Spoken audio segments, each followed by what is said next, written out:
La CIM tiene una agenda enorme en el tema de democracia y de liderazgos. El primer ámbito tiene que ver con la gobernanza electoral, para que esta gobernanza electoral responda a las necesidades con las que fue creada, y es buscar los espacios de redistribución del poder.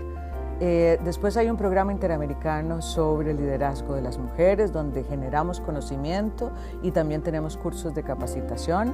Hay un poderoso curso que ha llegado a más de 1000 mujeres con más de 15 ediciones, que es para candidatas electorales, en las cuales conversamos con ellas, pero también nos ponemos en una agenda de solidaridad y articulación y alianzas entre las mujeres, a pesar de las múltiples diferencias ideológicas o de partidos políticos. También hablamos de los temas de violencia política, porque no es lo mismo llegar que quedarse, y la violencia política es una forma de ejercicio de disciplinar a las mujeres para que vuelvan al mundo de lo privado y enfrentar la violencia, hacer buenas investigaciones, buenas leyes que permitan sancionar la violencia política. Es parte de las aspiraciones de la CIM en este programa de liderazgo de las mujeres.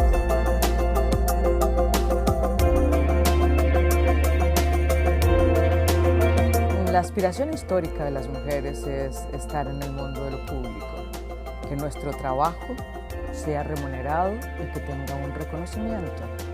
COVID ha puesto en evidencia una profundización de las brechas existentes para el logro de este objetivo.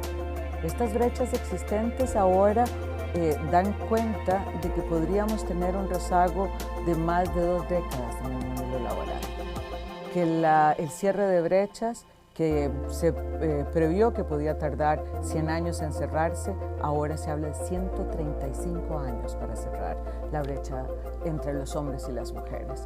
Entonces, nuestro objetivo es que miren el derecho de las mujeres al empoderamiento económico, que el statement "quédate en casa", que es un viejo conocido del patriarcado, no sea que nos quedemos en casa siempre, y que entendamos que la inserción de la mitad de la población, de este talento humano que tiene una serie de ventajas competitivas, es necesario para el crecimiento económico. De manera que la CIM está colocando esta realidad, está colocando las necesidades de las mujeres y está haciendo unas recomendaciones de rutas para poder cumplir con el derecho al empoderamiento económico y con el crecimiento económico que requieren nuestras empobrecidas economías en tiempos de COVID.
Hoy, esta organización es el guardián regional en defensa de la democracia, la libertad y los derechos humanos.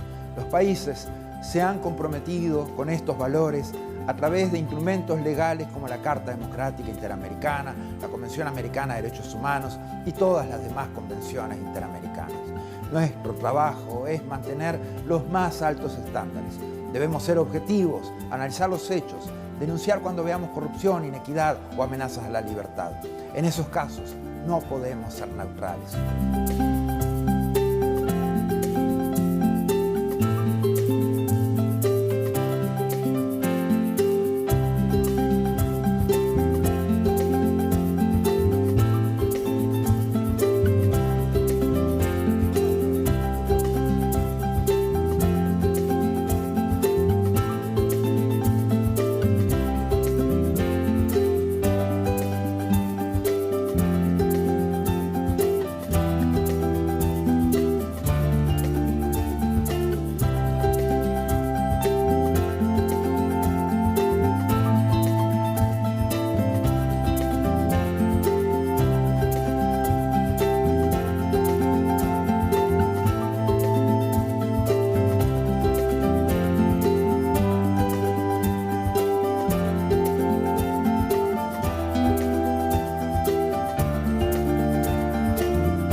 100 years since the inauguration of this building, the OAS headquarters, our institution still brings together the peoples of the Americas to address our responsibilities as a partnership of nations.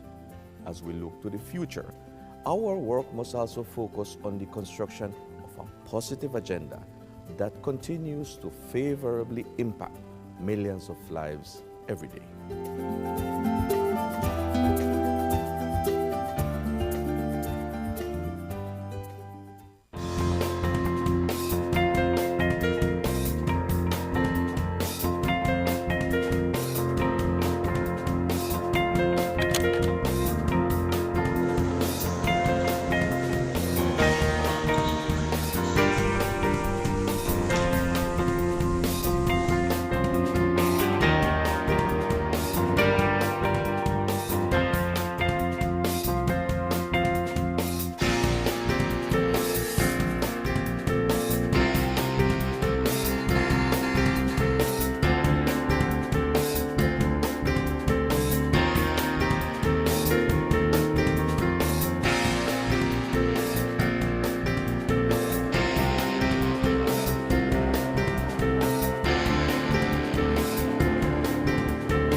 The COVID-19 pandemic brought unprecedented challenges to our member states and the people we serve. In response, the OAS Secretariat for Integral Development adopted a three-pronged approach by 1. Adjusting our portfolio of existing projects, 2. Exploring new projects to meet emerging needs, and 3. Expanding multi-sectoral partnerships. The results achieved in 2020 demonstrate the resilience of our member states and the commitment of the OAS SETI to work with member states and partners towards our common goals in the development of our region. Our Network on Competitiveness launched the COVID-19 Ideas Accelerator, sharing 250 tools, health solutions, responses, and recovery plans. The Network for Labor Administration published a portfolio of responses from ministries of labor to COVID-19, sharing over 420 measures taken to protect workers, employment, and income. Likewise, the Inter-American Teacher Education Network series, Teaching STEM in Quarantine, provided 117,000 teachers with key tools to continue advancing STEM education during the pandemic. Through its network and platforms, the Inter-American Committee on Ports promoted international and national best practices, guidelines, protocols, and recommendations on COVID-19 safety measures and continuity of logistic operations. Initiatives such as the Education in Times of Change platform allowed us to meet urgent needs by offering timely tools on virtual education and a dedicated space for ministries to share strategies, actions, and solutions. Other programs such as the Row Fund stepped up, providing emergency grants to offset the challenges imposed on our students by the pandemic. SETI's partnerships are adding value to member states in the form of technical assistance, training, and access to tools and services.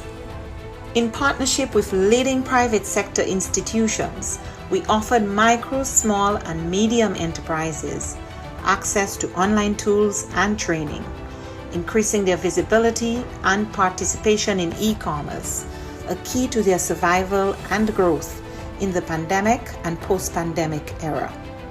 A new OAS SETI Facebook initiative provided 85,000 MSMEs across the region with capacity building opportunities and WhatsApp business tools to aid response, recovery, and resilience building. The Caribbean Small Business Development Center's program achieved real impact, supporting new businesses, expanding sales, and driving growth. A new network of Caribbean SPDCs will broaden the program's reach.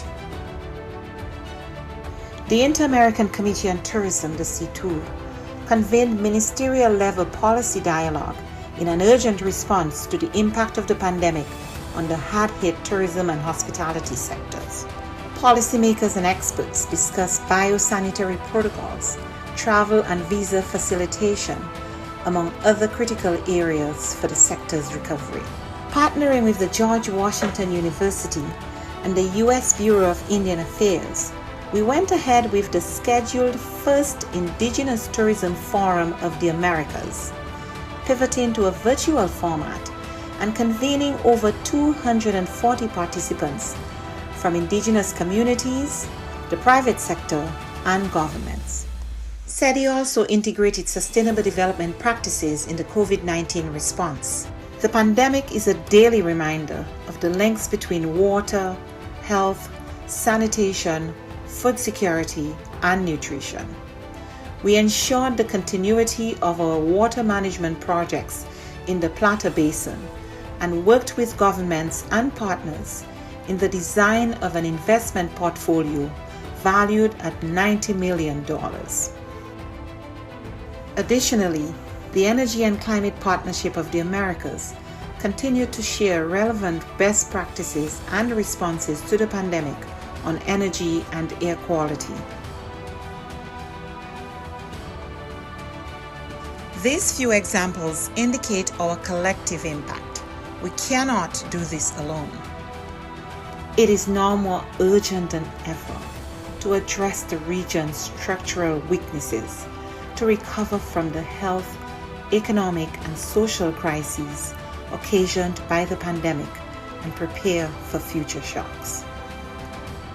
It is imperative that we work together as we risk losing recent development gains and seeing millions fall back into poverty. It is time for the region to redirect course and pursue a more sustainable, resilient, and equitable future for all. We are in this together. But the resilience building agenda is too big for any one stakeholder to address acting alone, and simply bringing together stakeholders, whether at the national, subnational, regional, or global level, is not enough. Effective, focused, and sustained coordination among stakeholders is paramount to provide countries with integrated and comprehensive support. The OAS, as a hemispheric forum and honest broker, must continue to facilitate this process while we work with member states towards the attainment of the 2030 Sustainable Development Agenda. Cooperation, collaboration, and partnerships that include all actors strengthen us, enabling us to be more than the sum of our parts. We can and we must work together. The future of our region depends on it.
La CIM tiene una agenda enorme en el tema de democracia y de liderazgos.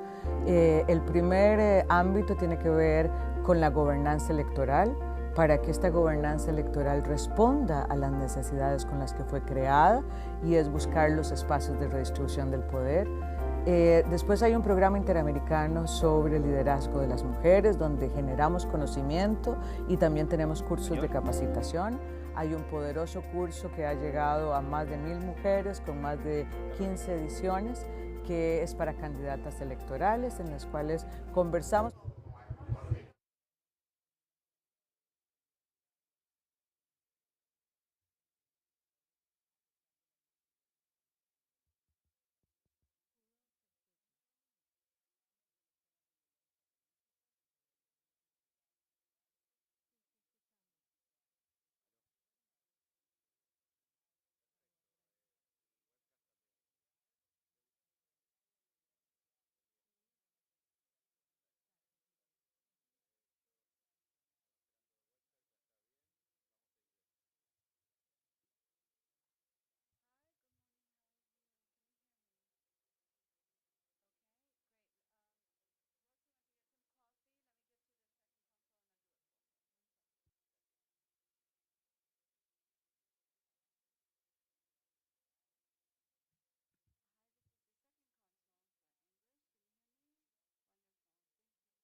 Es necesario para el crecimiento económico. De manera que la CIM está colocando esta realidad, está colocando las necesidades de las mujeres y está haciendo unas recomendaciones de rutas para poder cumplir con el derecho al empoderamiento económico y con el crecimiento económico que requieren nuestras empobrecidas economías en tiempos de COVID.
Esta organización es el guardián regional en defensa de la democracia, la libertad y los derechos humanos. Los países se han comprometido con estos valores a través de instrumentos legales como la Carta Democrática Interamericana, la Convención Americana de Derechos Humanos y todas las demás convenciones interamericanas. Nuestro trabajo es mantener los más altos estándares. Debemos ser objetivos, analizar los hechos, denunciar cuando veamos corrupción, inequidad o amenazas a la libertad.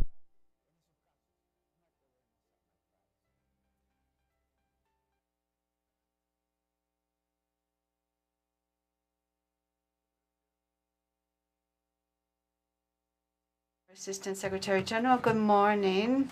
After having verified quorum on the part of the Secretariat, it is an honor to bring this meeting to order. This is a regular session of the Permanent Council, which has been convened to consider the issues contained in the draft order of business document CP/OD 2536/25, which, in compliance with the provisions of Article 43 of the Rules of Procedures, I would submit to the consideration of the Permanent Council. As there are no observations, the order of business is adopted.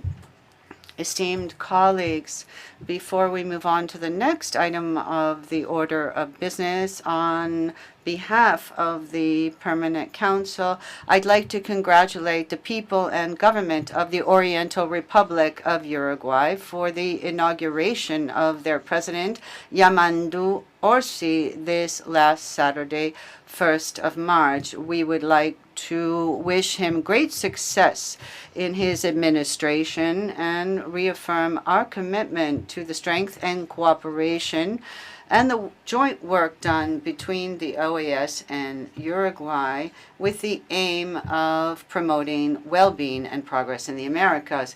It is always a pleasure to greet and congratulate a people and government in the Americas and reaffirm their upholding of democracy and their institutions. I'd also like to congratulate the peoples and governments of St. Lucia, Guyana, and the Dominican Republic for the celebration of their national days on 22nd, 23rd, and 27th February last, respectively. These days are an occasion to recall and honor the history of independence and heritage of these member states. On behalf of the Permanent Council, we extend our best wishes to the peoples and government of these brotherly nations that have celebrated their national days. Colleagues, with reference to another affair, on behalf of the Permanent Council, we want to reiterate once again our best wishes for the quick recovery of His Holiness Pope Francis.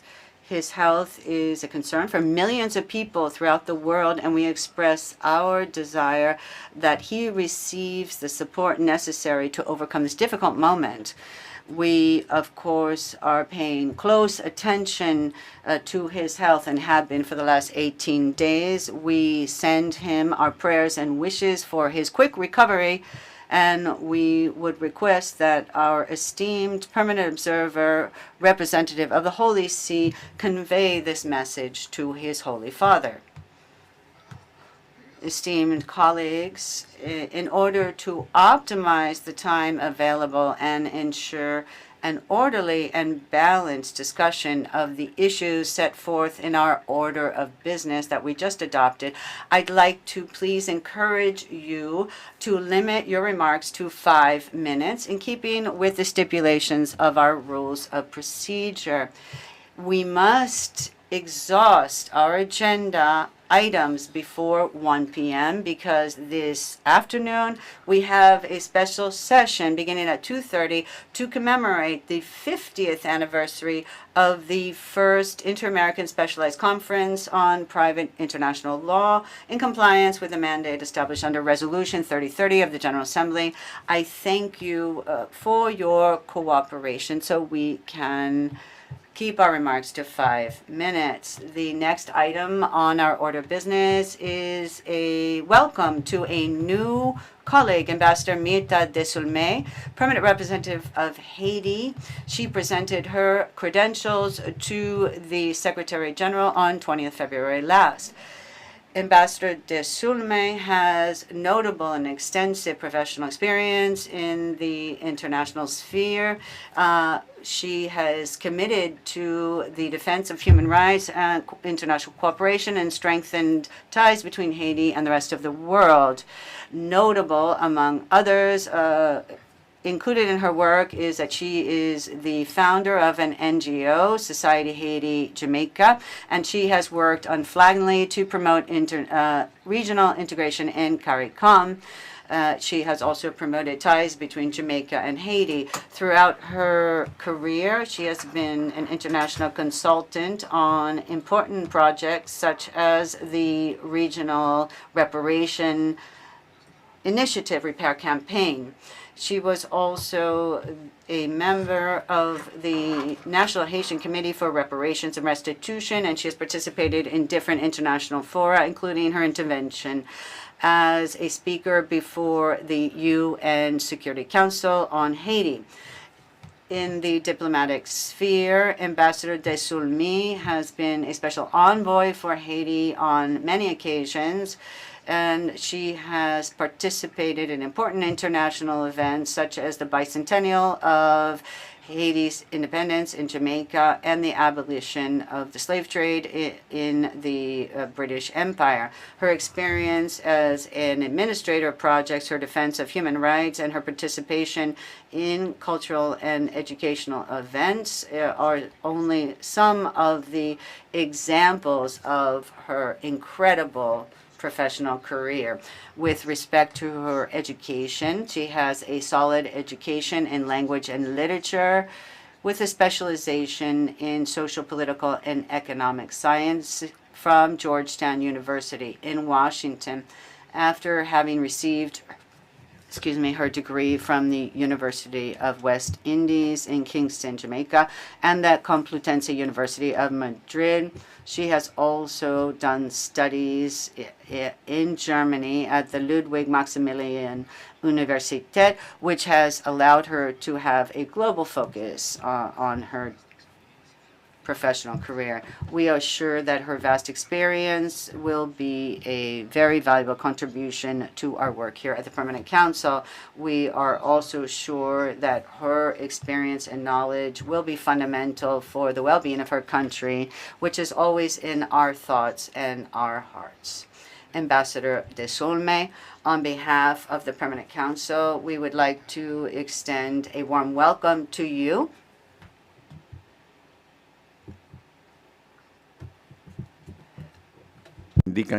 I've been told that the ambassador has not arrived yet. I'd like to offer the floor to the delegation of Haiti.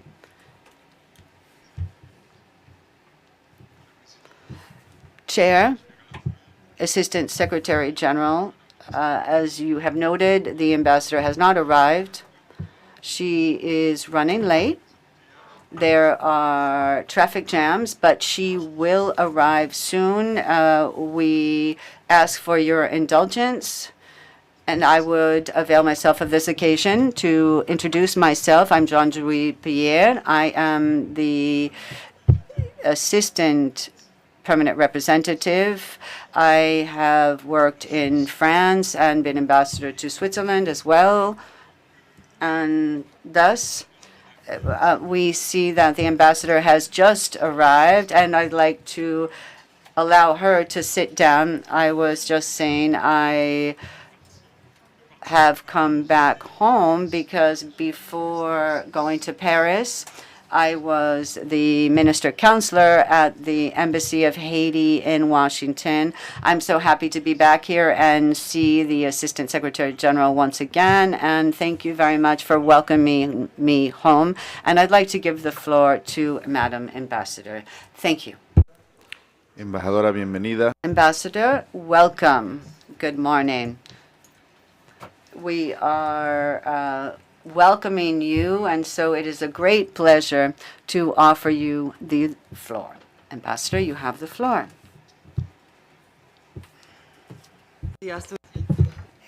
Good morning, and I'm sorry we got a little lost.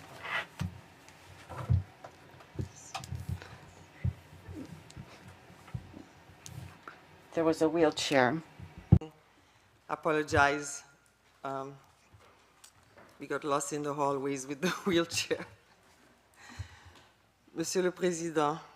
Chair. Secretary General. Assistant Secretary General. Dear colleagues, It is with a great sense of responsibility, and it is an honor to undertake the functions as the permanent representative of Haiti to the OAS, Organization of American States. Allow me to express my acknowledgement to the Transitional Presidential Council, headed up by Elise Voltaire, and I thank them for placing me or in me my confidence to be able to be the representative of Haiti to this organization. Chair of the Permanent Council, I thank you for welcoming me and thank you for your leadership. I am also very grateful to the Secretary General, Luis Almagro Lemes, Assistant Secretary General, His Excellency Nestor Mendez, as well as to their teams and also all of the representatives and permanent observers of this august organization for this warm welcome and the warm welcome of my team, who I am going to work with very closely. Excellencies, ladies and gentlemen, ambassadors, it is extremely appropriate that we meet today here at the Simon Bolivar Hall. My country, Haiti, is without a doubt the crib of the Americas. And we are here at the OAS. It was Haiti which allowed El Libertador Simon Bolivar to actually be triumphant and declare the independence of our continent. Haiti was born of liberty, and it was born of human dignity, and we share a common history to fight for sovereignty, democracy, and social justice. And because of our historical commitment, the international community, especially the OAS, can play an important role with respect to the multidimensional crisis that is inflicted on us. We need to work together to find long-lasting solutions and to support Haitian institutions, notably the public security forces and our judicial branch, to find a political resolution to this crisis. So we have security, so we can have credible and inclusive elections. My country is going through a terrible situation, and the insecurity because of gangs is actually undermining our society.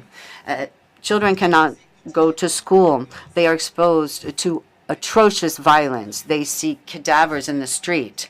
They are recruited by gangs.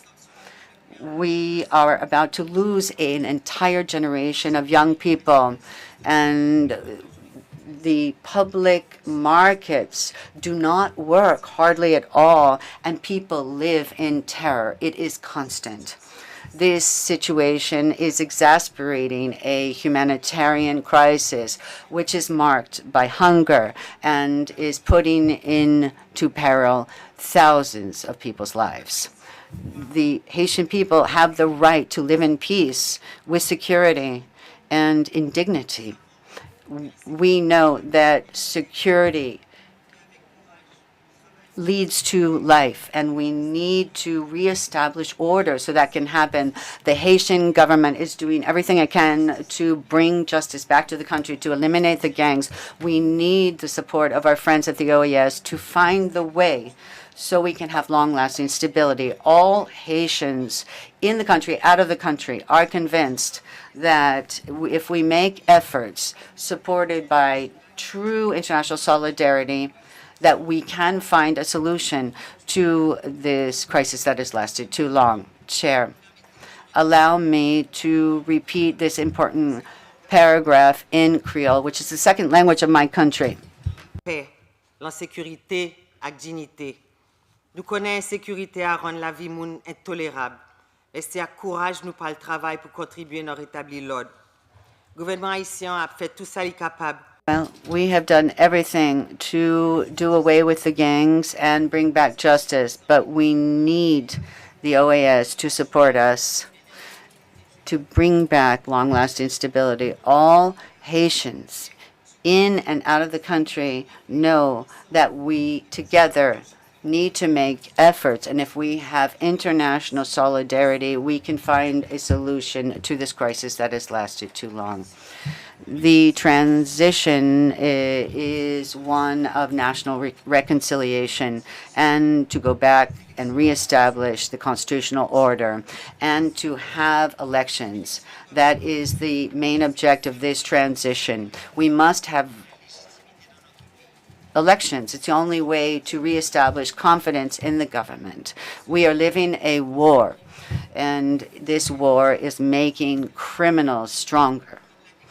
As the Prime Minister has stated, security is the sine qua non, and there can be no election or referendum without security. The security of candidates and of the electoral process is indispensable. Chair, beyond the Haitian crisis, our region faces important challenges. For example, we have fragilized democracy, increasing inequality, the crisis of migrants, the climate crisis that is bringing about natural disasters, which lead to gigantic economic losses. And we are facing a horrible calamity, which is the weapons trafficking, which is bringing gangrene to our societies. If we cannot overcome this, we cannot decrease this scourge. We need to do this so we can have a more prosperous and secure hemisphere for ourselves and future generations. The Organization of American States, the most important forum, political forum in the hemisphere, is an ideal forum to consolidate our solidarity, to tackle common challenges. The OAS must play a fundamental role in our region. To this end, it needs financial support to be able to fully implement the activities related to its 4 pillars: democracy, security, human rights, and sustainable development. And I believe that we can do this if we have good faith in the framework of progressive multilateralism. Our international partners, I appeal once again for your unwavering support for Haiti. The challenges are immense, but we are committed to addressing them with determination and transparency. We count on your collaboration to strengthen the rule of law, provide humanitarian assistance, and support us on our path towards free and fair elections. Together we can help Haiti rise again by bringing hope and stability to our nation.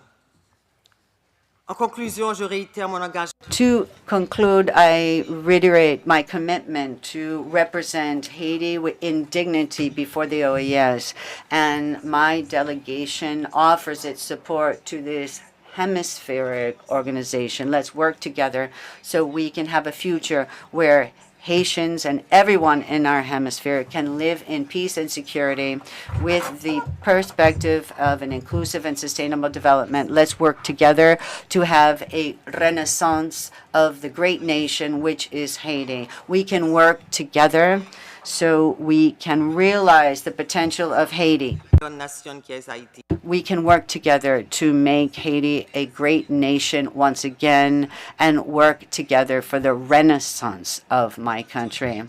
Together, the renaissance of the great nation of Haiti. Merci de votre attention. Thank you so much for your attention. Obrigado pela sua atenção. Thank you very much for your attention. Thank you, Ambassador. I'd like to now offer the floor to the coordinators of the regional groups and those delegations that would like to welcome the distinguished ambassador from Haiti. The Ambassador of Barbados has the floor.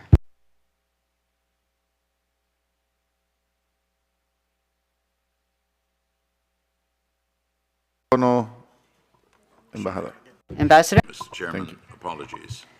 The Permanent Mission of Barbados has the honor to deliver this statement on behalf of the 14 member states of the Caribbean Community CARICOM as we welcome our dear sister, Ambassador Mirtha de Soulmé, to this august hall and to the fold of the OAS. Your professional experience and academic background augurs well for continuing to advance the initiatives and goals of the OAS. CARICOM is acutely aware that there are still many challenges ahead for Haiti. We take the opportunity to reiterate our support as well as our commitment to our sister nation and to the resilient people of Haiti. We recognize that collective political will anchored in peace, security, accountability, and democracy are critical ingredients for the successful transition to stability. In this regard, CARICOM stands with you. We commend your commitment to working alongside the OAS to continue to defend democratic principles, to work for respect for human rights, to promote security and peace, and to support sustainable development initiatives that guarantee a more stable and prosperous future for all. Once again, on behalf of the CARICOM group of countries, I extend a warm welcome to you. Rest assured that you have our support in the days ahead. Mr. Chairman, thank you. Muchísimas gracias. Thank you very much to the Ambassador of Barbados, and the Ambassador of Brazil has the floor. Obrigado, senhor presidente. Thank you very much, Mr. Chairman. It is an honor and a great pleasure to offer, on Brazil's own part and also on the part of the group I represent, a very warm welcome to the new ambassador for Haiti, Mirtha de Soulmé. It's a pleasure to have her with us, and her trajectory, her history precedes her. We know of her and the great respect that she commands everywhere. Great experience also, as we know, and as a professional with regard to human rights, peace, and international cooperation, someone also who has done much. So it is a privilege to have her with us, again, not least because of her own commitment to social justice in her own country, and indeed in the region at large. We are quite certain that given her vast and deep professional experience, we will all be the richer, and certainly the links between Haiti and every other country that is part of this family will be strengthened. We know that Haiti, with its vibrant and ceaselessly courageous history, stands for a great deal. One of the first in this hemisphere that became independent, as we know. And the victory of Haiti over so much that was standing against it is also, aside from its own triumph, an example to us, an example of respect for human rights, for art, for culture. Everyone recognizes the beauty of Haitian art, and art in the broadest sense, pictorial and musical and others. And really, we're talking about the contagious mirth and life force of its people. And so for all these reasons and more, and for the fact that Haiti stands for standing firm, we are pleased to welcome the ambassador. And when times get tough, we need to stick together and to show each other how much we can offer by way of confidence, and we do that today with pleasure to the Haitian people through the new ambassador. All of this is essential, we believe, to overcome adversity and to keep believing in peace and in progress. What else could we do? Now, I'd like, if I may, to speak in French. On behalf of the G10 countries here, I would like to applaud the arrival of Ambassador de Soulmé, the new representative of Haiti among us, who stands so firm for the courage and fight for human rights in the hemisphere. Madam Ambassador, welcome, and much luck and happiness among us. We know that the promotion of solidarity and the strengthening of friendship between Haiti and every country represented here will be the better for it and for having you among us. You can count on us. You can count on our solidarity and indeed our friendship. Haiti, we heartily pray, can find peace, progress, and a way forward. Thank you. Thank you, Ambassador, says the chair. The ambassador for Costa Rica is recognized. Thank you, Mr. Chairman and distinguished delegates, Mr. Secretary General, and others. I am here speaking as a coordinator of one of the sub-regional groups, Belize, Costa Rica, El Salvador, Guatemala, Honduras, Panama, and the Dominican Republic. And on behalf of that entire group, I join in this welcome to the Ambassador Mirta Desulmé, the new permanent representative of Haiti among us here at the Organization of American States. Haiti, and indeed our region, share very deep cultural and historic ties, the defense of democracy, of human rights, and sustainable development. And in this hallowed space that upholds dialogue in the hemisphere, we have no doubt that the ambassador will yield a very great deal of light and wisdom to our own path so that we can continue building and shoring up peace and development throughout the hemisphere. Welcome, Madam Ambassador. Please be certain that we stand ready and very willing to seize the opportunities that may be before us collectively. And of course, as permanent representative of Costa Rica, let me also say that I'm delighted we have one more intelligent and elegant woman among us.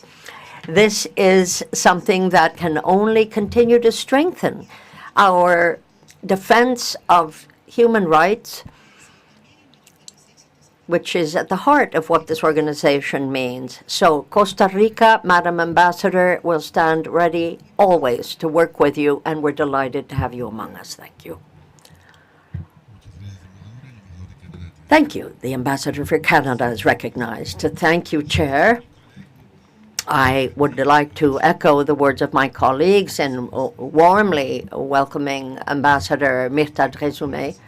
We are convinced that Ambassador Desulmé will share very enlightening views that can only enrich our own understanding of how we can do better, not least with regard to the multidimensional crisis that continues to, unfortunately, hit Haiti. As partner of Haiti, we, like many around this council, advocate for Haitian-led and Haitian-owned solutions to the challenges facing their Haiti chérie. We are looking forward to working closely with Ambassador Desulmé and her team in the months ahead to support those efforts and, of course, discuss other matters of importance to this hemisphere, as highlighted by the Ambassador in her presentation of credentials last week. Thank you, Mr. Chair. Muchas gracias, embajador. Thank you very much, Ambassador. The delegation of the United States is recognized. On behalf of the United States, I would like to extend a warm welcome to Ambassador Mirta Desulmé as she assumes her role as Haiti's permanent representative to the Organization of American States. Ambassador Desulmé brings with her an illustrious record of working with the Haitian diaspora and leading on civil society initiatives. We look forward to working with her and the government of Haiti here at the OAS as we collectively address the pressing challenges facing the Haitian people. The United States remains steadfast in its commitment to Haiti's stability and security. As Secretary of State Marco Rubio has made clear, Haiti's future must be determined by its people and its leaders, but the international community has an obligation to support their efforts to restore order and governance. We continue to support the multinational security support mission and appreciate the leadership of Kenya and regional partners, including Guatemala, El Salvador, Jamaica, Belize, and the Bahamas. To date, the United States has provided significant resources to continue the support of the MSS mission, which we see as a critical step toward tackling gang violence and restoring public safety. Chair, we also urge Haiti's political actors to engage in a constructive dialogue based on ensuring that a credible pathway to democratic governance and elections can emerge. The formation of the Transitional Presidential Council has been a step in this direction, but much work remains. The members of the TPC must not allow themselves to be distracted by individual and party self-interest when Haitians demand action against the gangs that have so disrupted their lives. As Secretary Rubio noted in his confirmation hearing, without security and governance, there can be no long-term development or stability. The United States stands ready to support Haiti's efforts toward free and fair elections. We also recognize the immense humanitarian needs facing Haiti. We encourage international partners to increase their support so that aid reaches those who need it most. At the same time, we are committed to long-term solutions that empower Haitian institutions and communities. We believe that economic opportunity and investment, alongside governance and security reforms, are key to Haiti's future. The United States will continue to engage with Haiti and our partners in the region to advance sustainable development initiatives. The United States also recognizes the important role of regional cooperation in addressing Haiti's challenges. We appreciate the engagement of CARICOM and other OAS member states in efforts to promote dialogue and security. Strengthening partnerships within this organization remains essential to advancing peace and stability in Haiti, as well as across our entire hemisphere. Ambassador Desaulniers, we congratulate you on your appointment and look forward to working together within this council and beyond. The United States remains committed to supporting the Haitian people's desire to live in peace and working alongside our partners at the OAS to promote a secure, democratic, and prosperous future for Haiti. Thank you. Muchas gracias. Thank you so much, United States. The delegation of Panama is recognized. Mr. Chairman, thank you very much, and a very good morning to all. This delegation feels, as many do, that the story, the history indeed of Haiti is something that affects us and that enriches us all. As part of the permanent mission of Panama before this organization, and as a female, let me say also, I am very, very pleased to have among us Ambassador Myrtha Desaulniers as the new permanent representative for Haiti in this distinguished hemispheric forum. Ambassador Desaulniers stands for ongoing defense of her country. She is the founder and ongoing leader of an important civil society group that works tirelessly to resolve the crises that continue to hit that country. And it's very well known, as some of you may know, in academic circles. She has defended the Haitian case in so many instances, and without hesitation.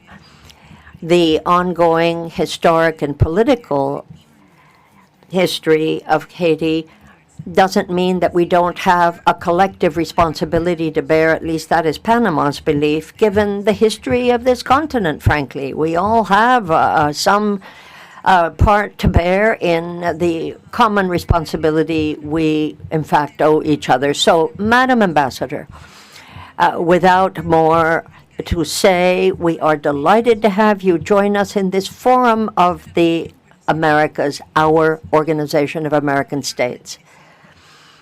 And we are also very moved by your collective message to us all.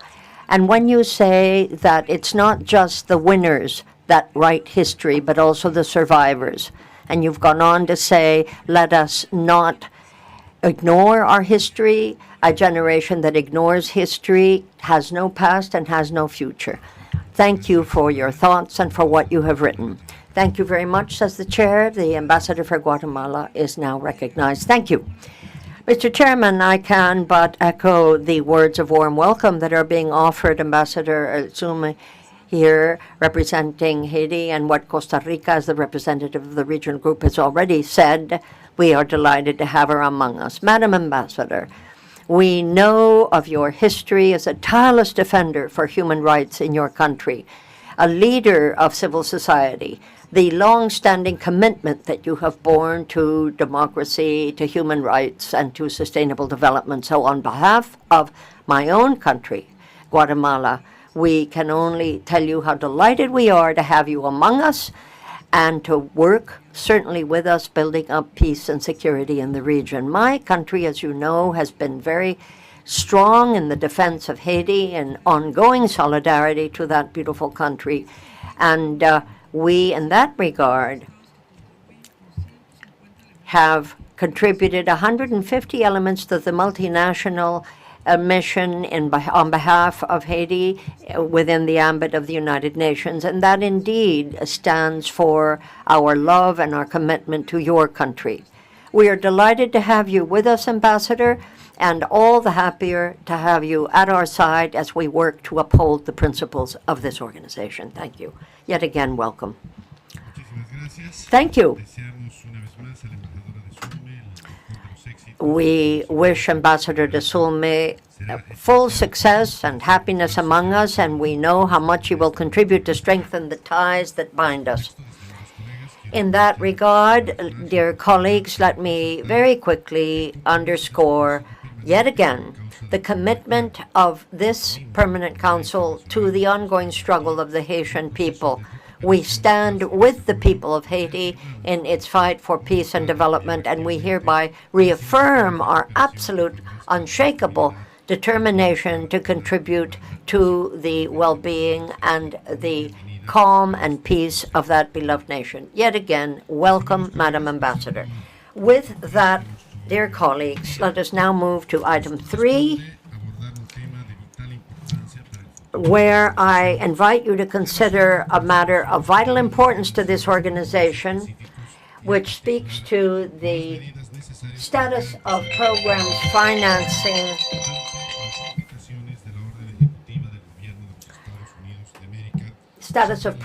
financed with specific funds, and all of this based on a statement issued on the 20th of January of 2025. This stands as a roadmap for the future of the OAS itself and gives us the opportunity to respond in timely fashion, as the Permanent Council has also aimed to do in similar circumstances, to meet the challenges before us. Therefore, I ask you to consider the draft resolution that's entitled Special Measures to Sustain OAS Operations and Human Resources in Response to the Executive Order on the Foreign aid and Realignment of the United States. You may see document CP-CAP 4052/Rev5 for further details. All of this has been done in strict compliance with the strictures of the OAS Charter and the standards that we have established with regard to adoption of rules and regulations to ensure that any extraordinary appropriations that need to be made to face unexpected moments and moments that demand a response offers us, as I say, a way forward. So, dear colleagues, let me begin by applauding Ambassador Sebastian Cabrich, the representative of Chile, for his long-standing assistance and talent in leading CAP and ensuring that this matter could be discussed with the consideration and the seriousness that it demands. We are therefore honored to have the matter come before us where it belongs and the very effective manner in which that roadmap has been traced. We can only hope that the challenges before us in the past, and might I add, as I speak, can be met properly so that the goals of this organization can be met. Thank you in that regard to each and every one of you. Without further ado, let me give the floor to Sebastian Cabrich, the chair of the CAP, and Ambassador Fortunately. Thank you. As Chair of CAP, I thank you for your kind words, and you can be certain that all of the members of the committee accept your kind considerations.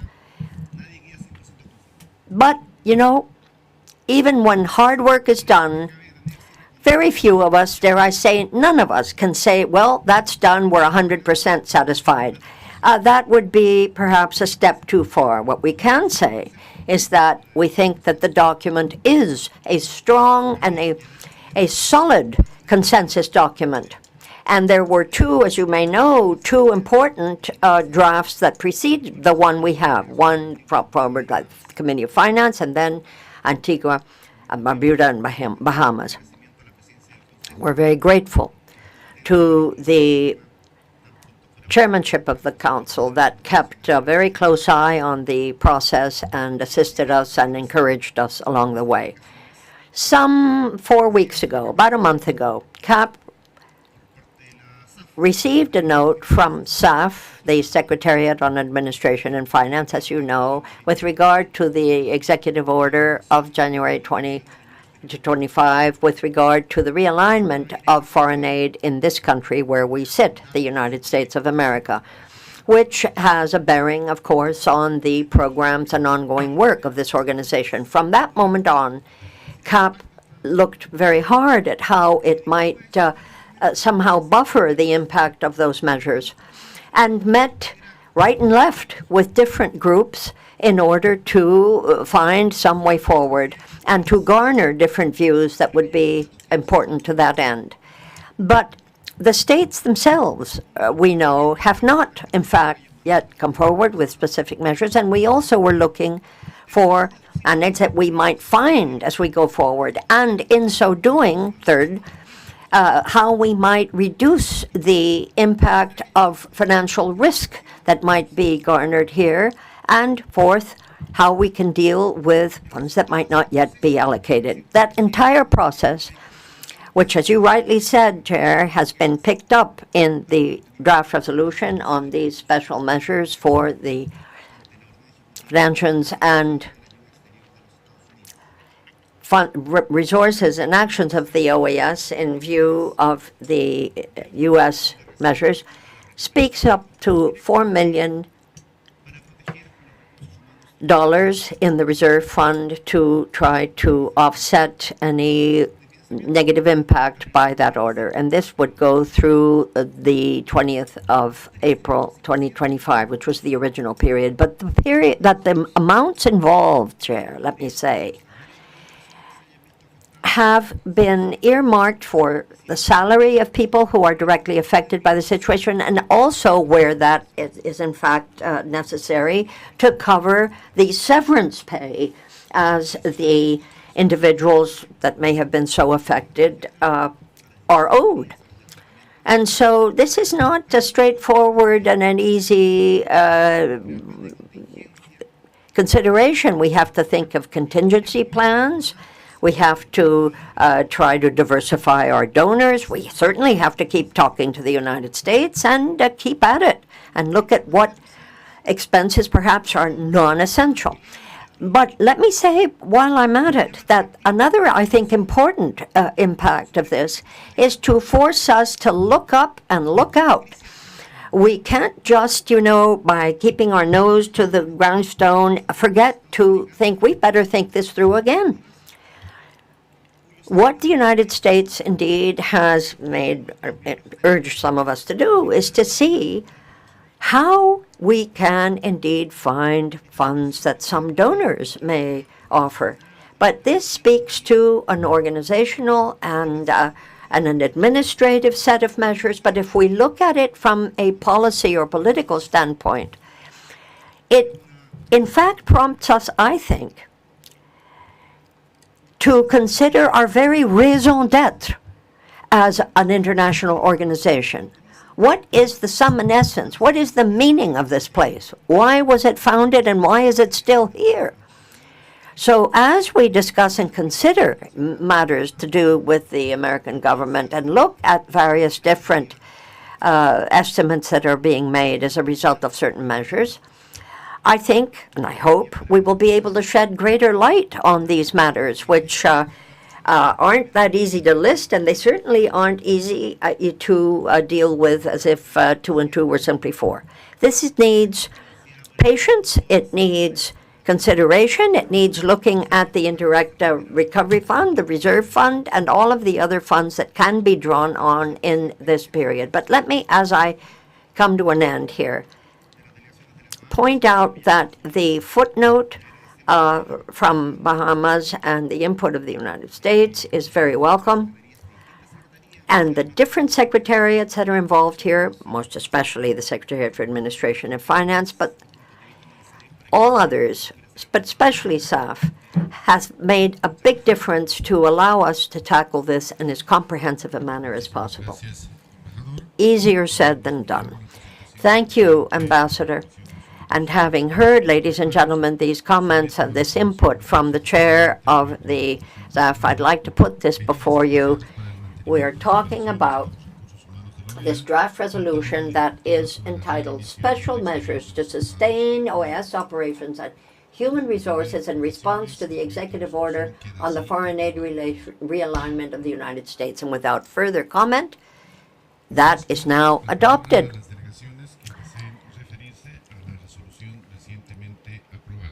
If any delegation wishes to speak to this resolution, just adopted, I would be happy to hear you. The Ambassador for the Bahamas is recognized.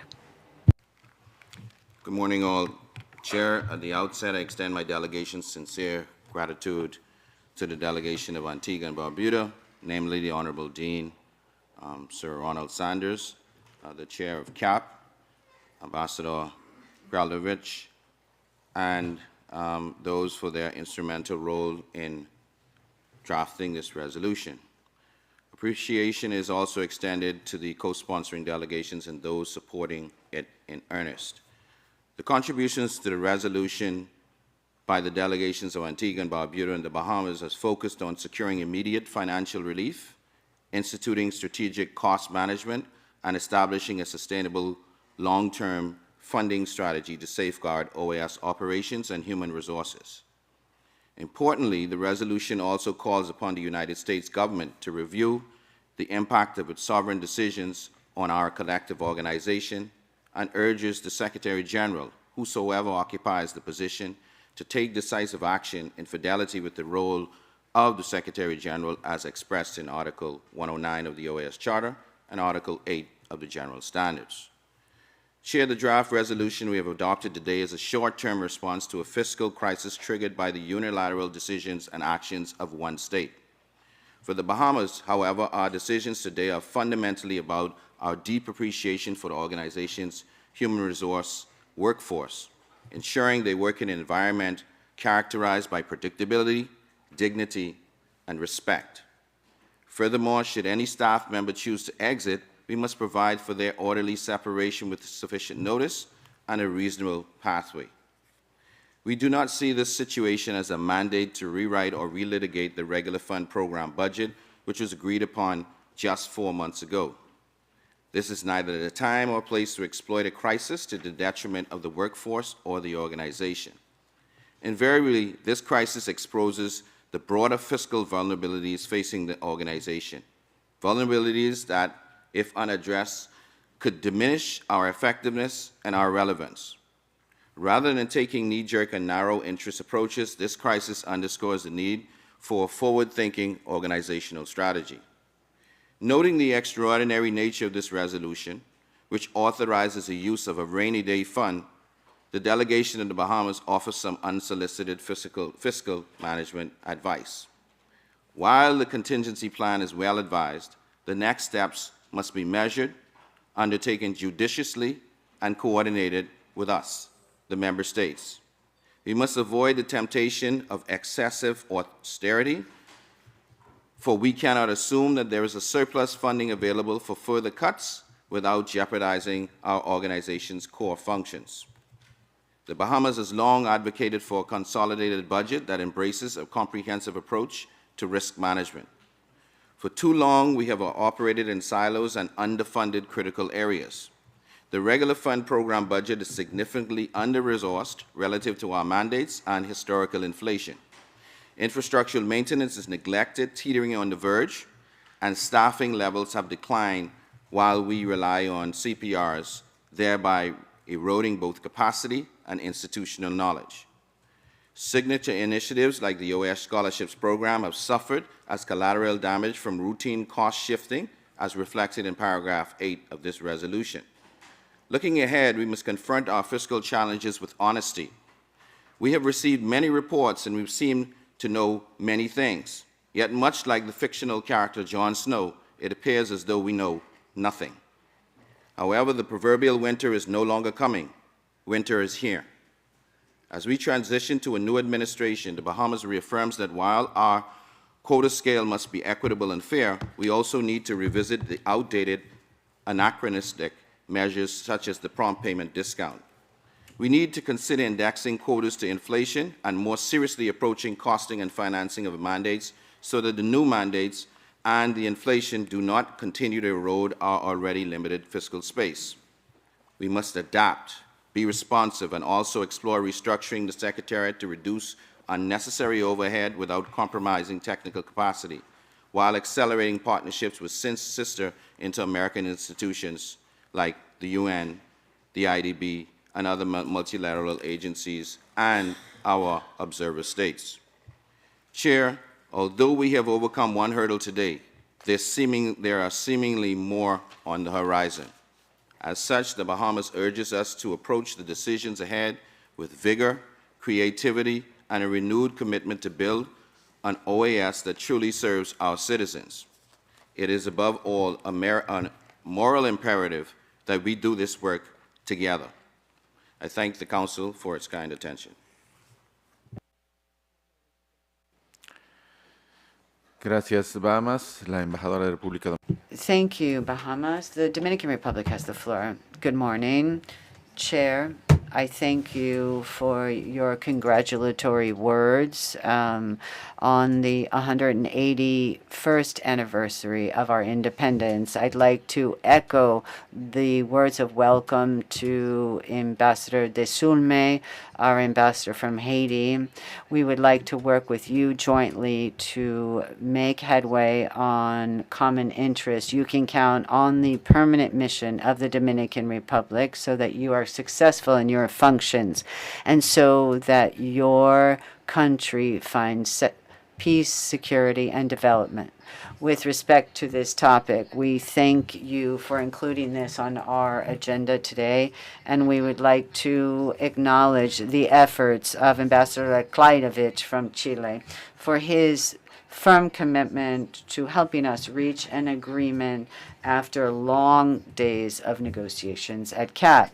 The adoption of this resolution on the part of the Permanent Council is a crucial response to ensure the operational stability of the OAS and a temporary protection of its workforce who have been affected by the executive order, the realignment of foreign aid of the United States. This has placed at risk 215 people from our workforce and 67 programs, those who depended on specific funds from the United States.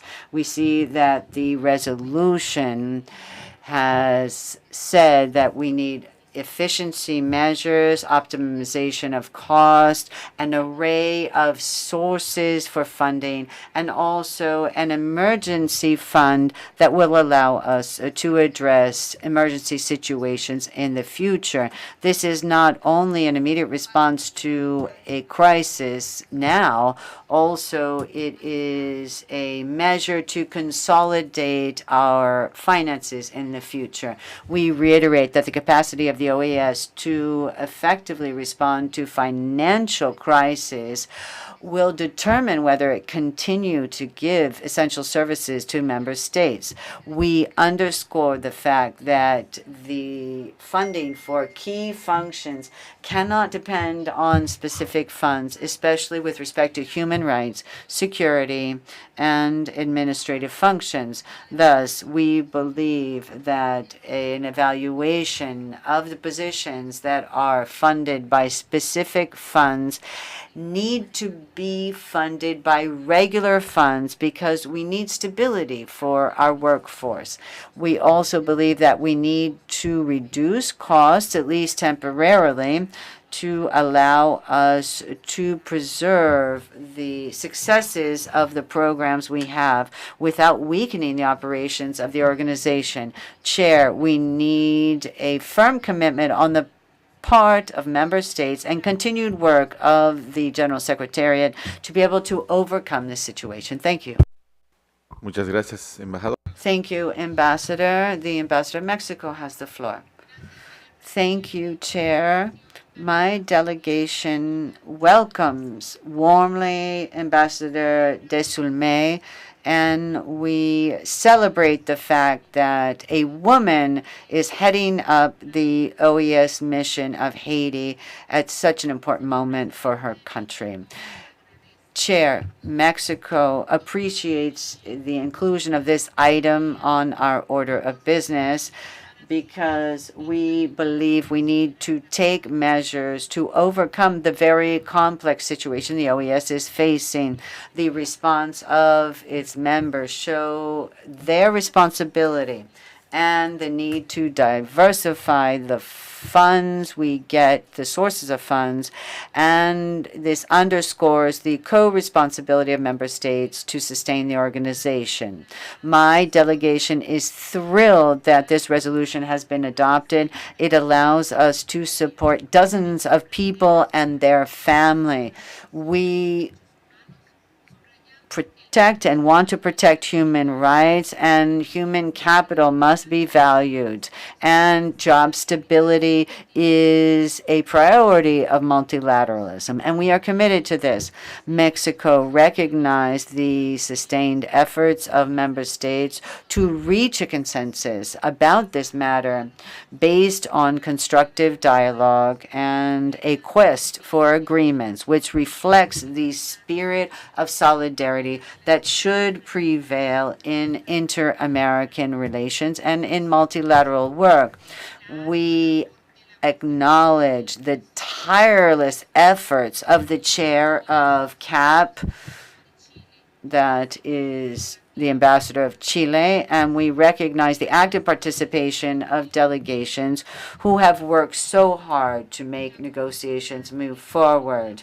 The situation we are facing is not an isolated one. It is a manifestation of a structural vulnerability, which means that cyclically we are facing crises. We need political will to have better management of the organizations, and this needs to be based on realistic and responsible measures. Mexico would like to have strategic measures adopted which ensure the financial and operational sustainability of the OAS and reduces the organization's vulnerability when faced with crises. We must have greater financial responsibility on the part of member states and contain the proliferation of mandates. We need to focus on regional priorities which avoid duplication of efforts within the OAS, and this vis-a-vis other multilateral organizations. My country will continue to work for an OAS which helps people and where the public contributions from our taxpayers are used in a transparent and rational way. So we will back all actions aimed at ensuring the financial stability of the organization to strengthen efficient management of public resources. Thank you very much, Chair. Muchas gracias, México. Thank you, Mexico. The Ambassador of Canada has the floor. Thank you, Chair. Canada is happy that in CAP we were able to reach an agreement on this important resolution. This will sustain the workforce that was affected by this financial crisis. We thank the chair of CAP for his leadership, and he helped us to reach a consensus on this resolution.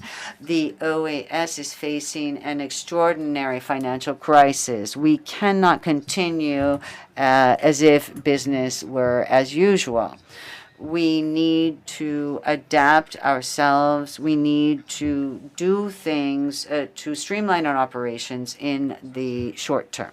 Canada encourages the OAS to move from a reactionary stance in face of this situation towards a risk mitigation approach, looking forward to contingency planning to face possible future challenges. We reiterate the need for the organization to institute cost-saving measures to ensure that critical functions can continue if the financial situation deteriorates further. Mr. Chair, Canada must reiterate our great concern that it has been more than a month since the U.S. executive orders were issued, and yet we have not seen the leadership of this organization seize the moment to institute an organization-wide strategy to manage the financial crisis holistically with the entirety of the OAS's resources. This is despite several member states, including Canada, directly requesting the Secretary General to take measures and report back on the course of action and solutions intended to address the crisis. This is an ongoing and evolving situation. It may well have long-term financial implications for the organization. As such, we again call on the leadership of the OAS to present the member states its strategy to address the crisis and manage the well-being of the organization and its staff. The situation sadly reinforces and again validates the importance of the creation of an executive director function for this organization, as recommended by the last year's A&M external third-party review and adopted by the Special General Assembly on the budget last year.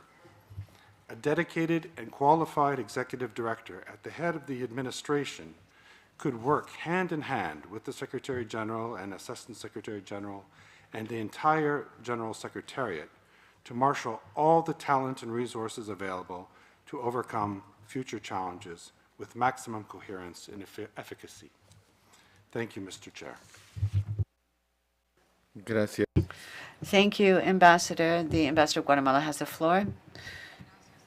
Thank you, Chair. My delegation has the pleasure of backing this resolution that was just adopted. We acknowledge the tireless work of Ambassador Kralovich. He showed great leadership in the negotiations. We also appreciate the flexibility that all delegations showed to reach a consensus. Today, the OAS is going through a crisis which is putting at risk its reputation and its sustained survival. This resolution shows that we support our workforce. It allows us to comply with our mandates. We respect the sovereign decision of countries with respect to their foreign aid commitments. However, from an organizational perspective, we are concerned that the limitation of specific funds can have a negative and adverse effect on this organization and on its workforce. Our workforce allows us to comply with our mandates and the principles of the OAS. These are essential elements so that the organization can effectively tackle hemispheric challenges and promote prosperity, peace, and human rights in the hemisphere. My delegation has, on many occasions, at the recent also special session that we had for the General Assembly, that we need financial stability to be successful. And so we see now this is even more important. We need to look for short and long-term resolution of this crisis so that we can promote the inter-American agenda. So we are happy to see the contingency plan contained in the resolution, which includes diversification of sources of funding, reduction of costs, and also a rapprochement between the General Secretariat and the representatives of the United States. We support our workforce, Chair, and we need to protect the organization's sustainability at an operational level. We also need to sustain its programs. This is time to show through specific measures what we value here at the organization. Thank you. Embajador. Thank you, Ambassador. The Ambassador of Ecuador has the floor. Thank you, Chair. The delegation of Ecuador would like to echo what has been stated by other delegations with respect to the welcome to our ambassador from Haiti. And we are thrilled to meet her. Ecuador appreciates the work that was done by CAP to be able to reach a consensus on this resolution, which will at least temporarily allow us to sustain operations and our human capital. This because of the executive order realigning foreign aid from the United States. The resolution allows us to use funds of a reserve subfund of the OAS through April, but perhaps this mandate is not sufficient to cover all our financial needs in the midterm, given that cuts are profound and they may be definitive. In this sense, Ecuador underscores the fact that the resolution calls upon the General Secretariat to establish a contingency plan to deal with this new reality through the allocation of new funds and optimization of costs. However, in this respect, Ecuador agrees with other countries that we need to include, or should have included in this resolution, other reductions. For example, the suspension of filling vacancies temporarily unless they were indispensable positions. The proposal that was made was aimed at reducing costs and allowing for optimization of our operations in the short term. Ecuador believes it is indispensable that the General Secretariat have an open dialogue with the officials of the United States on the operations of OAS in order to look for solutions. Now, Ecuador is worried about transnational organized crime and citizen security. We want to have strengthening of the priorities in all pillars of the organization. The resolution includes a call to the General Secretariat, as I said, and we also are concerned about possible increases in quotas to all countries, because many times we have seen that Ecuador, when quotas go up, has to be burdened with high increases. Now, the ambassador of Chile has done a wonderful job at CAP, and we should applaud him. But this current resolution perhaps falls short. There are other issues that need to be discussed, but that we were unable to include in the resolution. We believe we need to avail ourselves of this difficult situation to put our finances in order. We need to be more transparent, for example. We believe that we need a strong foundation. We are in a crisis, but we believe that this is a time to really put our house in order. And many countries, of course, are also having difficulties. Thank you, Ambassador. The Ambassador of Colombia has the floor. Thank you, Chair. Good morning, everyone. On behalf of the administration of President Petro and Vice President Francia Marquez, a warm welcome to Ambassador Mirta Desulme, the permanent representative of Haiti, as from today. Haiti, as she stated,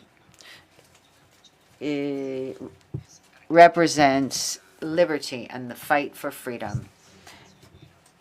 And it historically has been at the forefront of this fight. And so we admire Haiti's resilience and being at the forefront of the battles for the Americas. Secondly, Chair, an important acknowledgement and special acknowledgement for our colleague, Ambassador Karlovich. He did a great job and showed great leadership in the negotiation of this resolution. They were very intense days.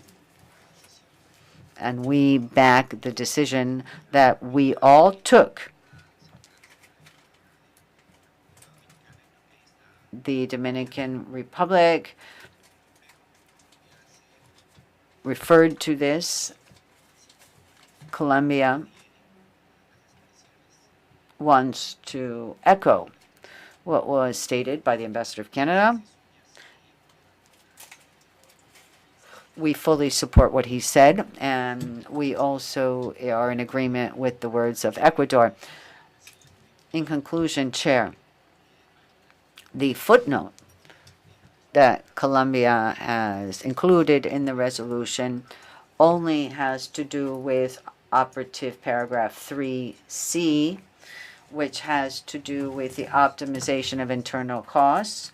And in this sense, Bolivia has also been added to this footnote. So two countries have added this footnote. Thank you.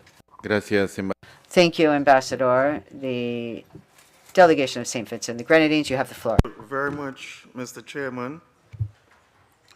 Greetings to the Secretary General,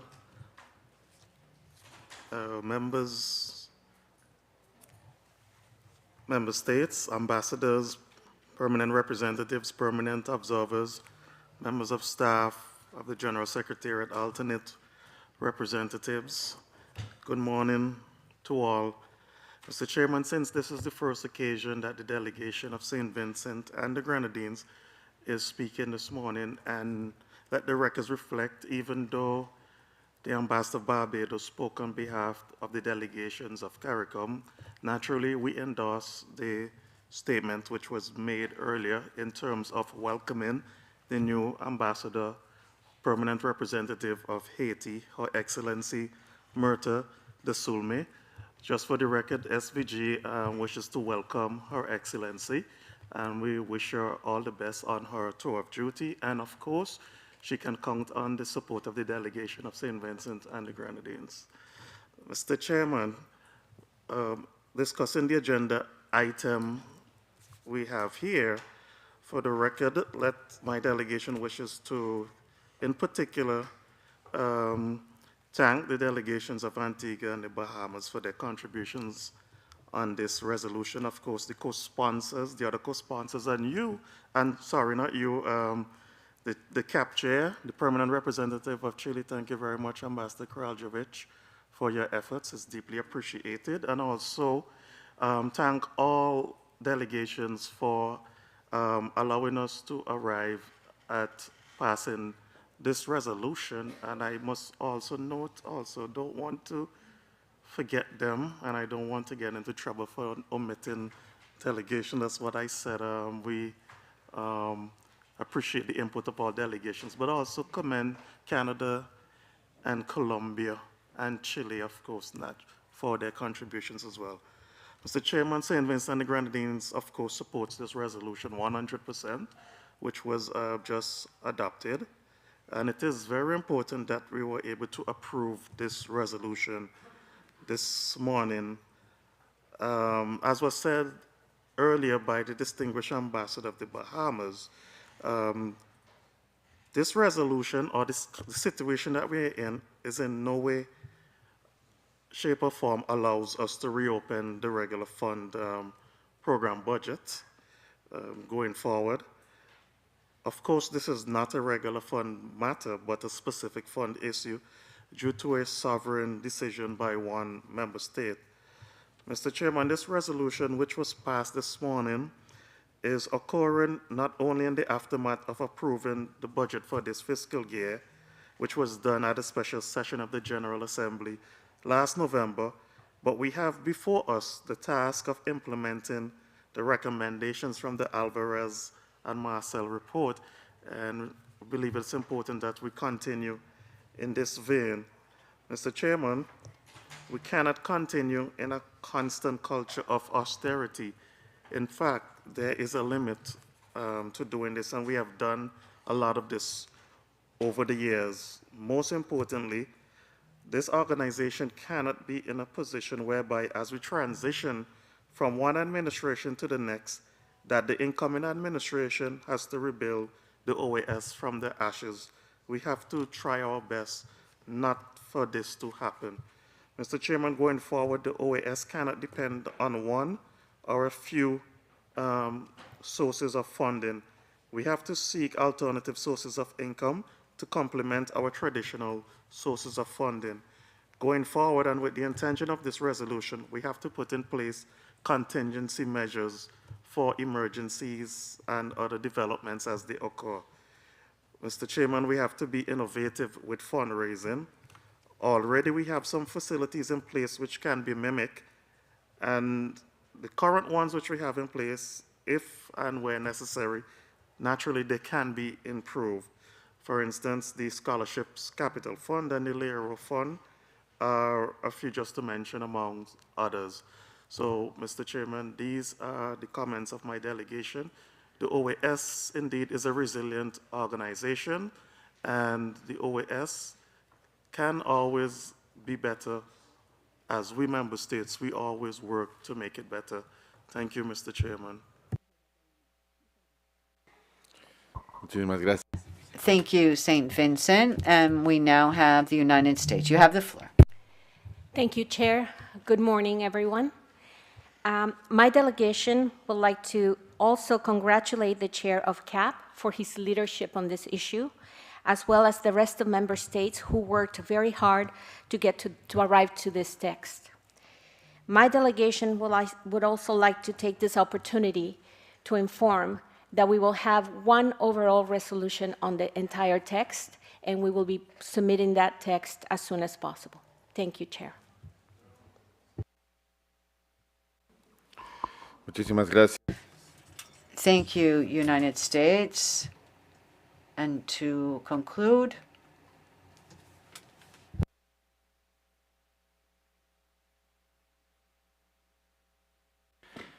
Justamente es la consulta que íbamos a hacer. if we understood correctly, the United States has announced a footnote. You have the floor, United States. And yes, I'm sorry about that. Yes, the United States will be presenting a footnote on the entire text of the resolution. Thank you. Muchas gracias. Thank you, United States, and thank you for that clarification. To conclude, colleagues, I want to acknowledge the presence of the Executive Secretary of the IACHR, Tanya Renom, and also Pedro Vaca, who is the Special Rapporteur for Freedom of Expression. And I want to thank the IACHR for supporting us through the process of negotiating and adopting this resolution.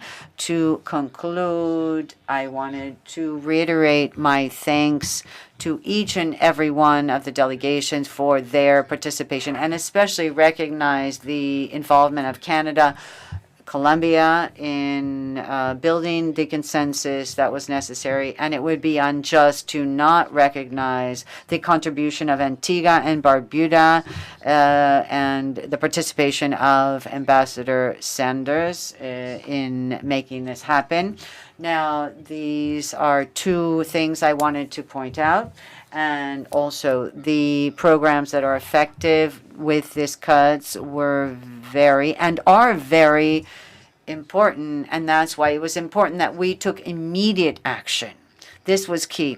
And the second thing I wanted to highlight to close this out is the strong support that the member states have shown for our workforce throughout the negotiations of this resolution, everyone tried to protect the people, the human resources, the human beings that work here on these programs.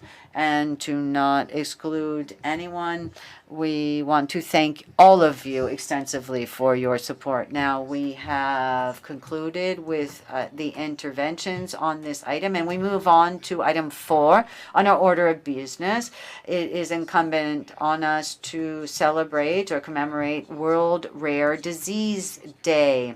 And this is a day when we remember those who suffer from these rare diseases and their families. And there are more than 300 million people in the world who suffer from these rare diseases. The World Health Organization recognizes that a rare disease affects 1 in 2,000 people, and there are currently more than 7,000 rare diseases in the world. Many of these begin in childhood, which means that we must be urgent in our actions. In this regard, the General Assembly of the UN, in its resolution 76/132, underscores the need to promote and protect human rights of those with rare diseases, ensuring that they have access to education, decent work, and full participation in society. In this context, following the mandates of the General Assembly of the OAS, and as per the request of the delegations of Brazil, Colombia, Costa Rica, Chile, Ecuador, Mexico, Panama, Peru, and Uruguay, today we are having this commemoration to promote a space for dialogue on the difficulties, challenges, and opportunities that persons with rare diseases face in our region. It is indispensable that we continue to work together to increase the implementation and efforts with respect to public policies that can eliminate barriers of all kinds. To initiate this commemoration, I would like to greet and offer the floor to the distinguished permanent representative of Peru, Ambassador Sardon. You have the floor. Thank you very much, Chair. Peru would like to welcome Ambassador Mirta Desolmé, the permanent representative of Haiti. Given her professional and personal qualities, we know that we can continue to have collaboration and mutual understanding that have characterized the relationship between Peru and Haiti. Chair, on behalf of the permanent mission of Peru and those of Brazil, Costa Rica, Colombia, Ecuador, and Mexico, we thank you for this opportunity to commemorate the International Day of Rare Diseases. It allows us to recall the pathologies that affect the quality of life of those people who suffer from these diseases and make people aware about the research, the diagnostic, and the appropriate treatment for these diseases. Peru was addressed for the first, or we addressed this issue for the first time in 2021, and then we had the declaration on of the World Declaration on Rare Diseases. We have reiterated our commitment to those who suffer from these rare diseases. The event that brings us together today, in compliance with the mandate of the General Assembly, gives continuity to our efforts. According to the World Health Organization, rare diseases affect 1 out of every 2,000 people. It is estimated that there are more than 7,000 rare diseases in the world, and that this affects the lives of 300 million people in the world.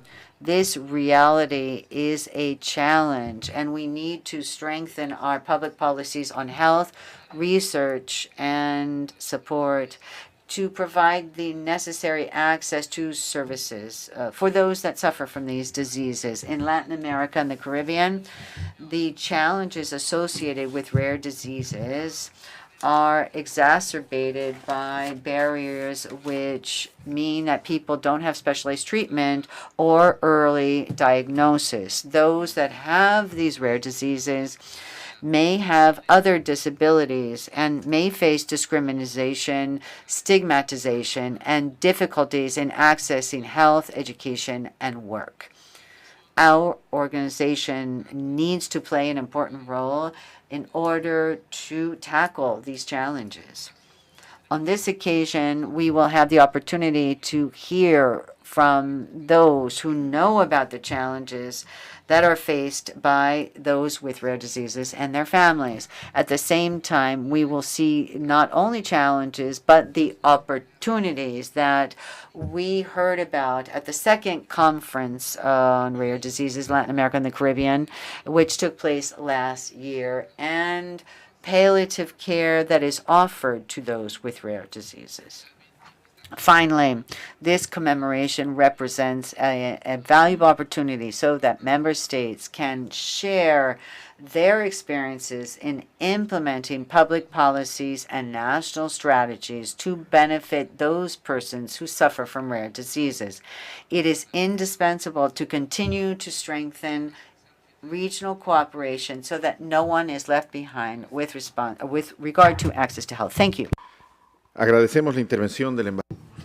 Thank you very much, Ambassador Sardón, and thanks to the great effort and support that your entire delegation has offered us. Your support, Peru's support, has been very much at the heart of our being able to commemorate this very key date, helping people that are suffering from rare diseases in their ongoing struggle to keep up a minimum quality of life. Now let me turn to Dr. Mercedes Carrillo of the legal department of this General Secretariat.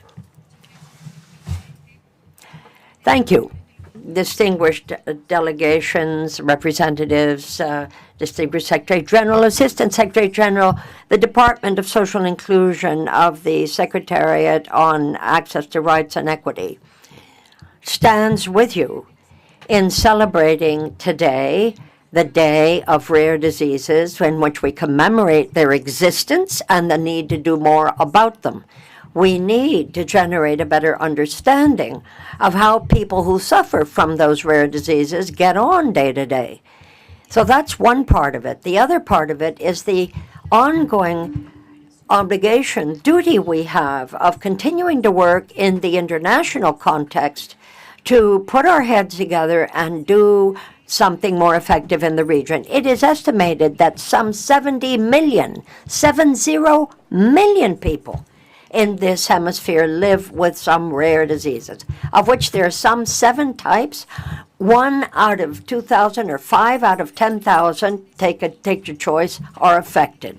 But that population struggles from an inability to have equal access to medical help, because very often such help as it's offered is mistargeted, not diagnosed in good time, or simply not sufficiently understood by the health people in their countries. And when you consider that the very nature of these rare diseases mostly is complex, we begin to see how convoluted and how challenging the matter is.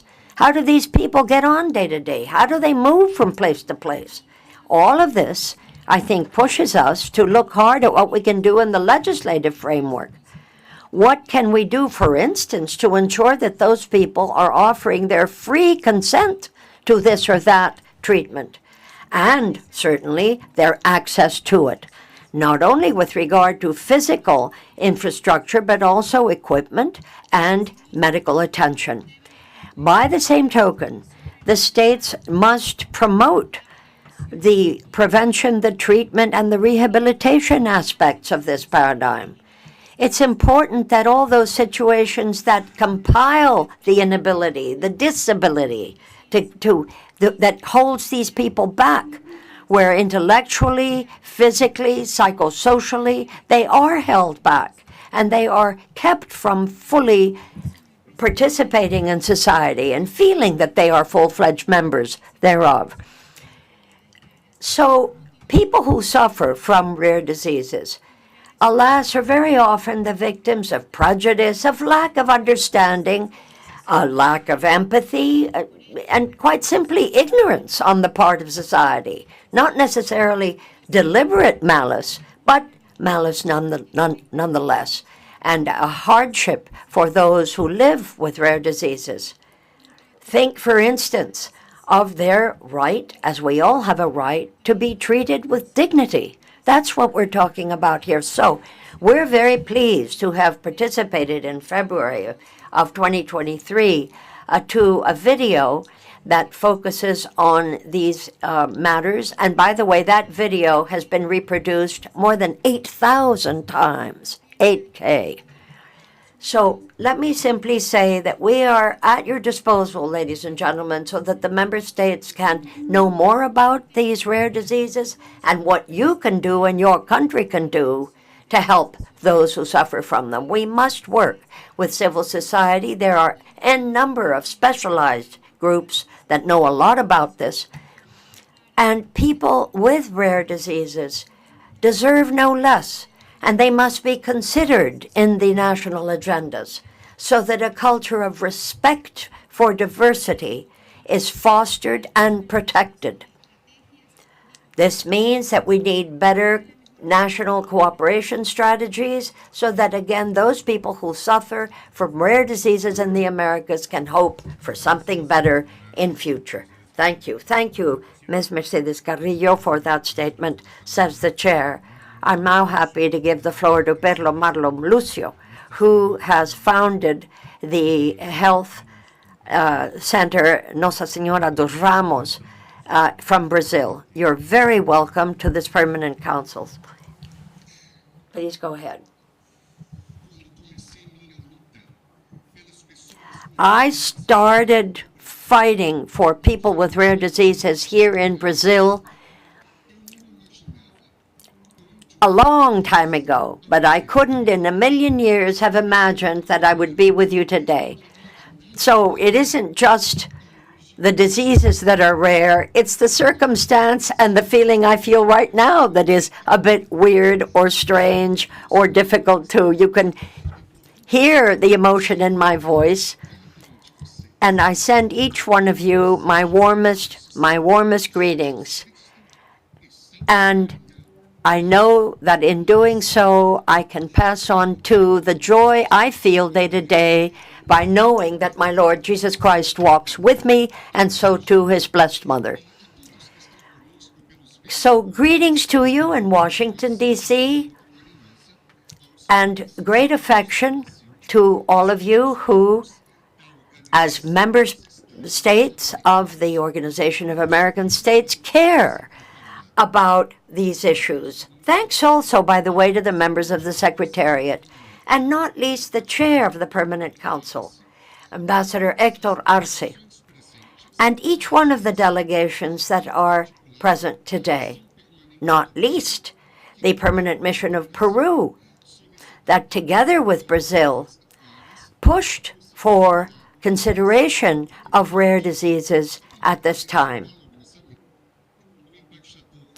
I'm very warmly congratulating also Ambassador Pedro Noni, who has been our ambassador in Brazil, because to me, this is a historic event.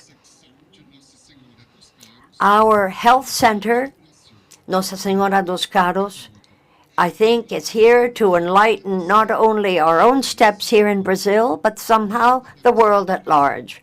Let me also greet one of the members of the Brazilian fellowship and delegation, as well as each of you, brothers and sisters.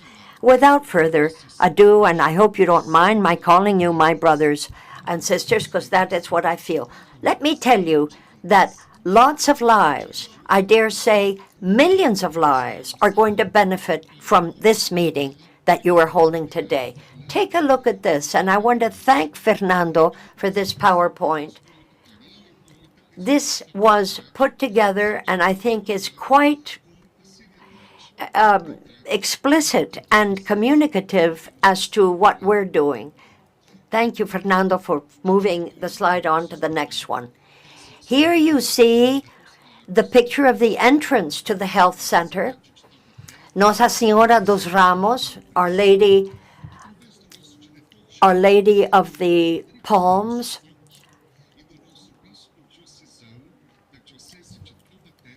and Our diocesan bishop, I know, it speaks through me as well, and is very pleased that this special meeting is taking place. We're very honored that you have a chance to take a look at our hospital, because thanks be to God, nobody ever comes out of our hospital without knowing that he or she is deeply loved and respected, never alone. Anyone who steps up here can certainly be certain that he or she will be welcomed as if Jesus himself were offering that welcome. Now, the fact is that there are more than 1 million people who suffer. 1 in every 1,000,000 people suffer from these ultra-rare diseases. I am one of them. You can read this for yourself here. We're talking about genetic, neurodegenerative, incurable, and potentially fatal diseases. This disease that I'm referring to here makes for an ongoing weakening of the muscles in one's body. Can you imagine? You feel you're falling apart, basically. And that goes eventually to your lungs, to your breathing, never mind your vision.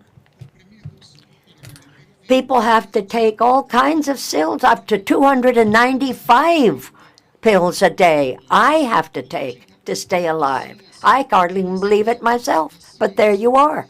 But science, dear friends, has kept me alive, and I consider that nothing less than a miracle, a living miracle. And the title of the film I'm showing shows that a lot of people in Brazil are struggling here, and you can see this on YouTube, by the way, if you're interested. I spent 9 years researching what the heck I had.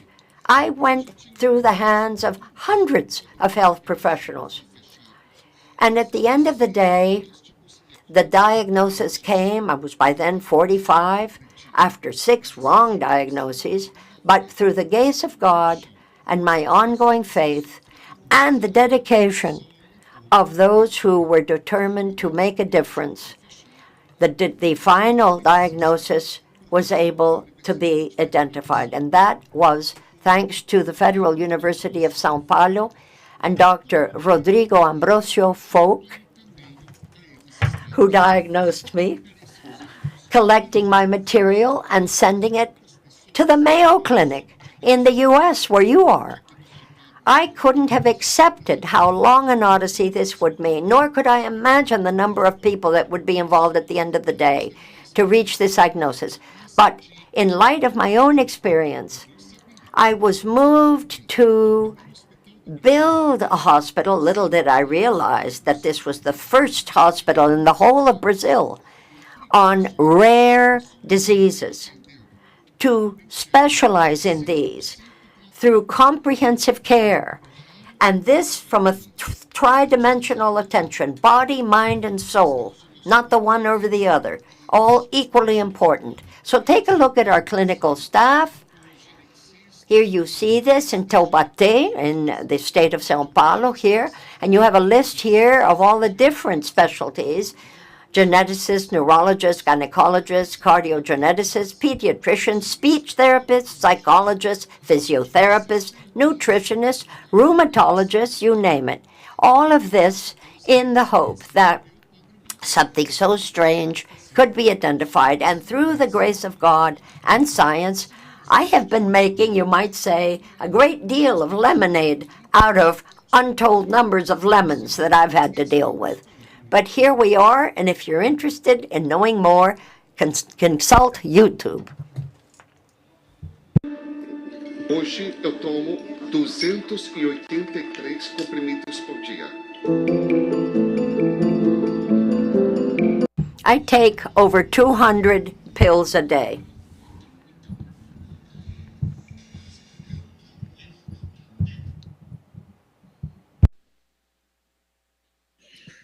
A nossa missão, já lhes falei dela. I've already described our miracle, our mission, I should say, which is a miracle. And let me just give you a quick shot at the rest.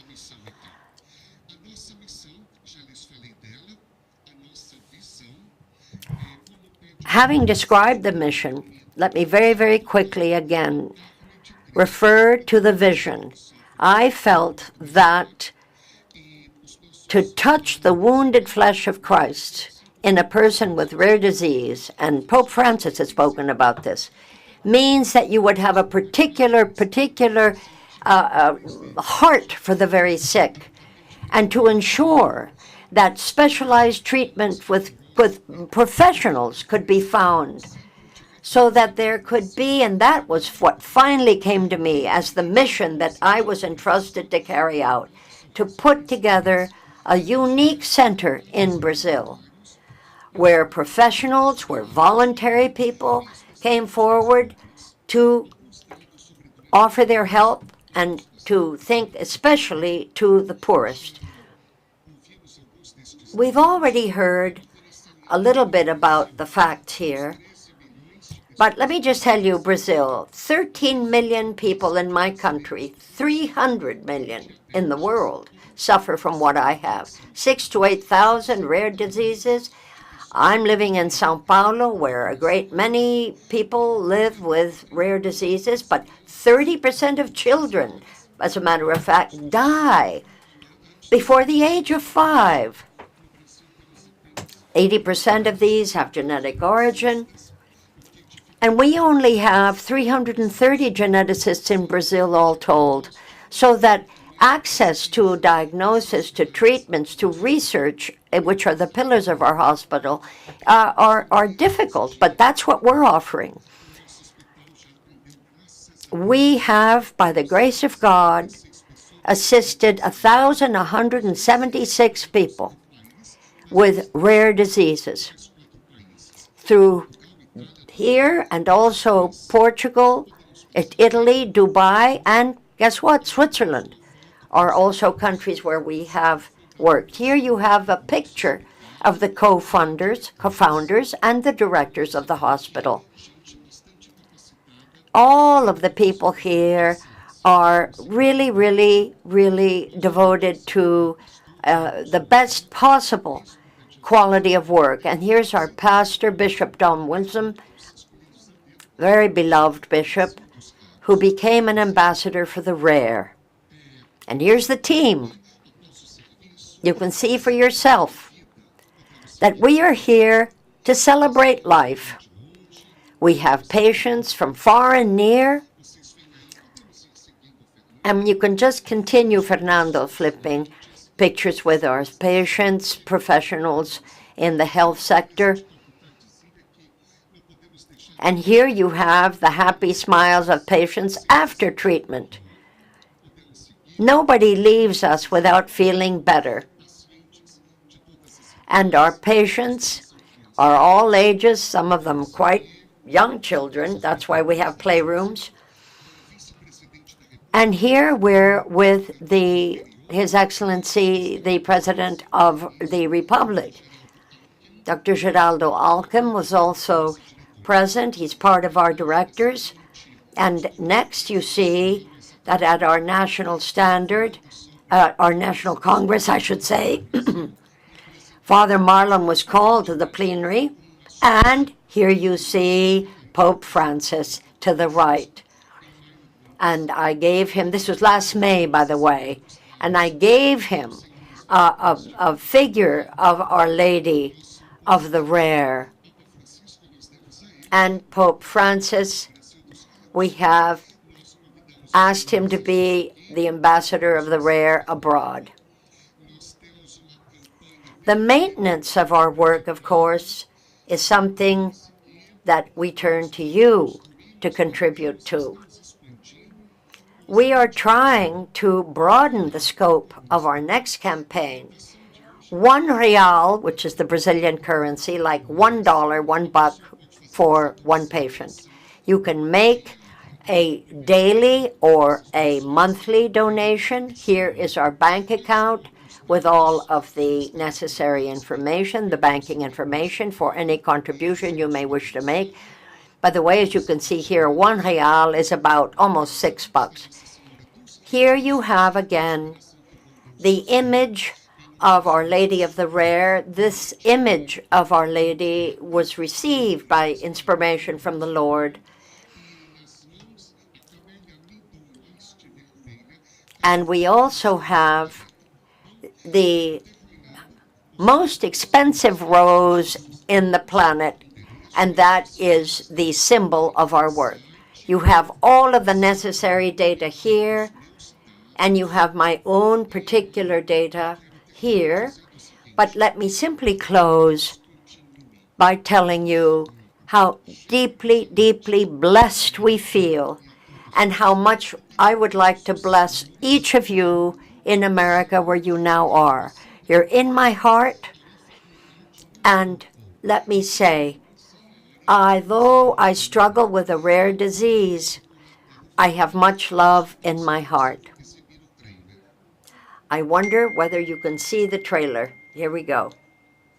It's a brief film.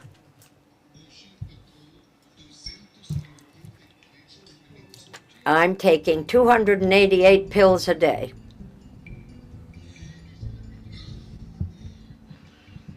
Tremendous amount of chronic pain. You really feel desperate. And I thought I would never be able to grow up or to even talk, says this little boy. In my life, I thought, gee, is this all there is?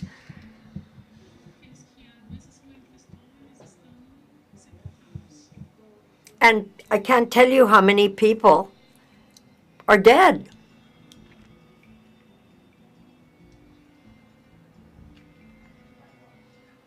Because the disease was not identified in good time. And I personally didn't have the time to go to a hospital.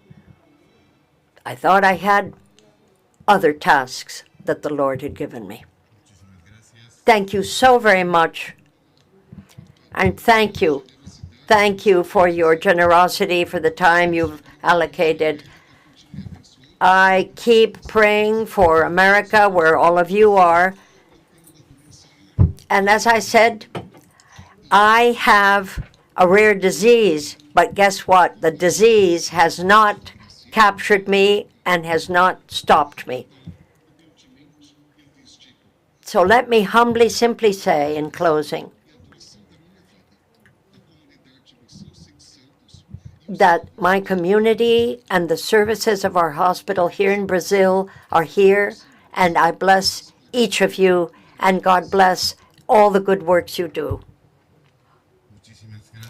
Thank you, Father Mucio, for those very moving experiences and your wonderful vision of unshakable faith. We are deeply moved, I can assure you, by having heard this.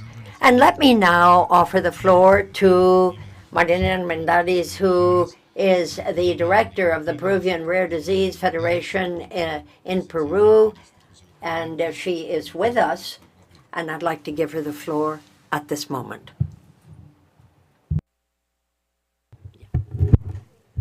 Muchas gracias, señor embajador. Ambassador Hector Arce, a permanent representative of the plurinational state of Bolivia. Thank you, sir. It is an honor to be with you here and to see you chairing this Council of the OAS, and I thank Secretary General Almagro and Nestor Mendez, the Assistant Secretary General, and indeed each of you, ladies and gentlemen. Whether you are permanent representatives or alternates in the OAS, in the Social Inclusion Department, and all of the different sectors of the OAS.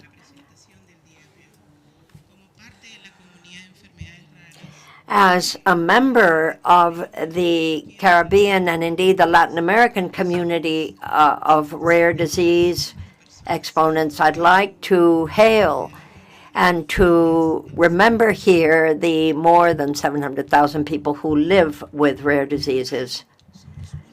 We, ERCAL, the name of our group, Enfermedades Raras, the interpreter points out, rare diseases, that ER. We represent 10 countries here. and their respective federations. We're talking about 330 organizations of patients throughout Latin America and the Caribbean. And so, greetings to you from Diego Gil, the chair of ERCAL, or president of ERCAL, and the director of the board. WHO has been pointed out, defines rare diseases when and a prevalence of 1 per 200 persons. So 1 out of 200 persons has some rare disease. Well, that may not sound like much, but it is. We're talking about somewhere between 2,000, it's old, and we're about 5% of the world population.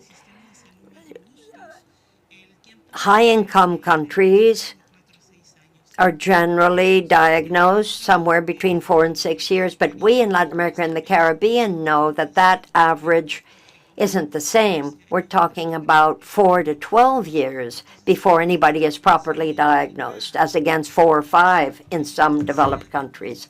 So I can't begin to tell you how difficult that road is, and indeed the numbers of people who are never diagnosed. Because there are some 70% of these diseases that are of genetic origin, but only 5% of the diseases in the world have, in fact, a cure in the world. 5%. You do the math. And among the members of the OAS, we're talking about 128 million people. That's about 70 million that are affected by some rare disease. And in Latin America and the Caribbean, we're talking about 65% of the population in the world that has rare disease, 65% in this hemisphere. Now, part of the difficulty, as you can imagine, is that there are very, very few doctors who know anything about this in our countries. And where they do exist, well, where are they? And are they available? And how much do they cost? And meanwhile, people's general health, it goes from bad to worse. 8.9%, if we look at this from the per capita in the Americas. But if you look at income, the one that gives most, we're talking about $128. We're talking about a huge gap in equity and fair treatment. What I'm telling you is just the half of it. We in Colombia have tried very hard to focus on the matter, and there have been some 1,100 people who joined us in a conference, of whom a few were present and many present in person, and many of them not. But early diagnosis is key, no surprise. For that, you need to have a very good grasp on your genetics. We have found that there are tremendous gaps, frightening gaps. If we look at the number of geneticists in the country per the number of people we're talking about 1 genetic specialist per million inhabitants overall. And investment in health and in treatments for medication that hasn't really been able to be reproduced because there's not the money is only half of it. What do you do with access to that medication when it can be found? So, all in all, ladies and gentlemen, we're talking about a dearth of coverage for these people with rare disease. not only per country, but regionally. And another point with regard to access to medicine in time, because you want to get the medicine while you still have a chance for it to make a difference.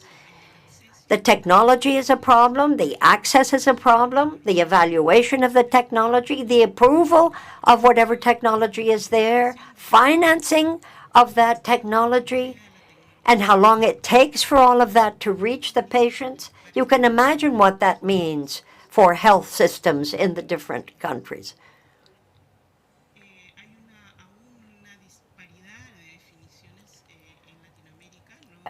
Not to mention the confusion that there exists because not all countries call the thing the same thing. And so that is a further difficulty. Nor does every country that deals with this have necessary legislation to sustain it. Meanwhile, such as medicine as there was has gone down because of the economic crisis that countries go through. And in Brazil, for instance, which is an enormously vast country, there are great discrepancies and disparities as between what part of the country gets more attention than others. Mexico could give you the same kind of example. There is a law in Mexico. Uruguay is working on one law. But let me just say in closing that as civil society, we must not give up. We must not forget the individuals. It is our duty here in the OAS to do more, to help the people who are living in poverty, who are living in illness, who need the political framework in which they have a chance of help, working against discrimination and toward sustainable measures so that the people who suffer from rare disease, as well as their families who suffer too, have a chance of hoping for something better in future. I could go on and on.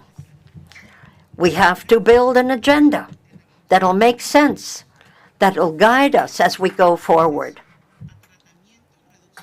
to look for more effective research in shorter time, and to give all of this the priority that it deserves. It's vital. For this, civil society has a great role to play.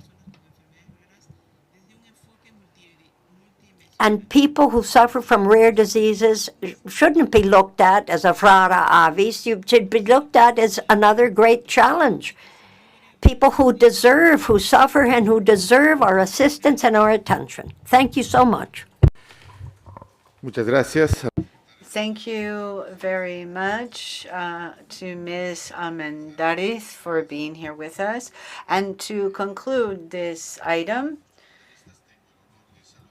I have the honor of giving the floor to Dr. Virginia Garacochea, head of the Pediatric Palliative Care Unit of the National Health Institute Niño de Brena. She is also chair of the Doctor and Legislation Committee and vice dean of the Peruvian Medical Association. You have 7 minutes, madam.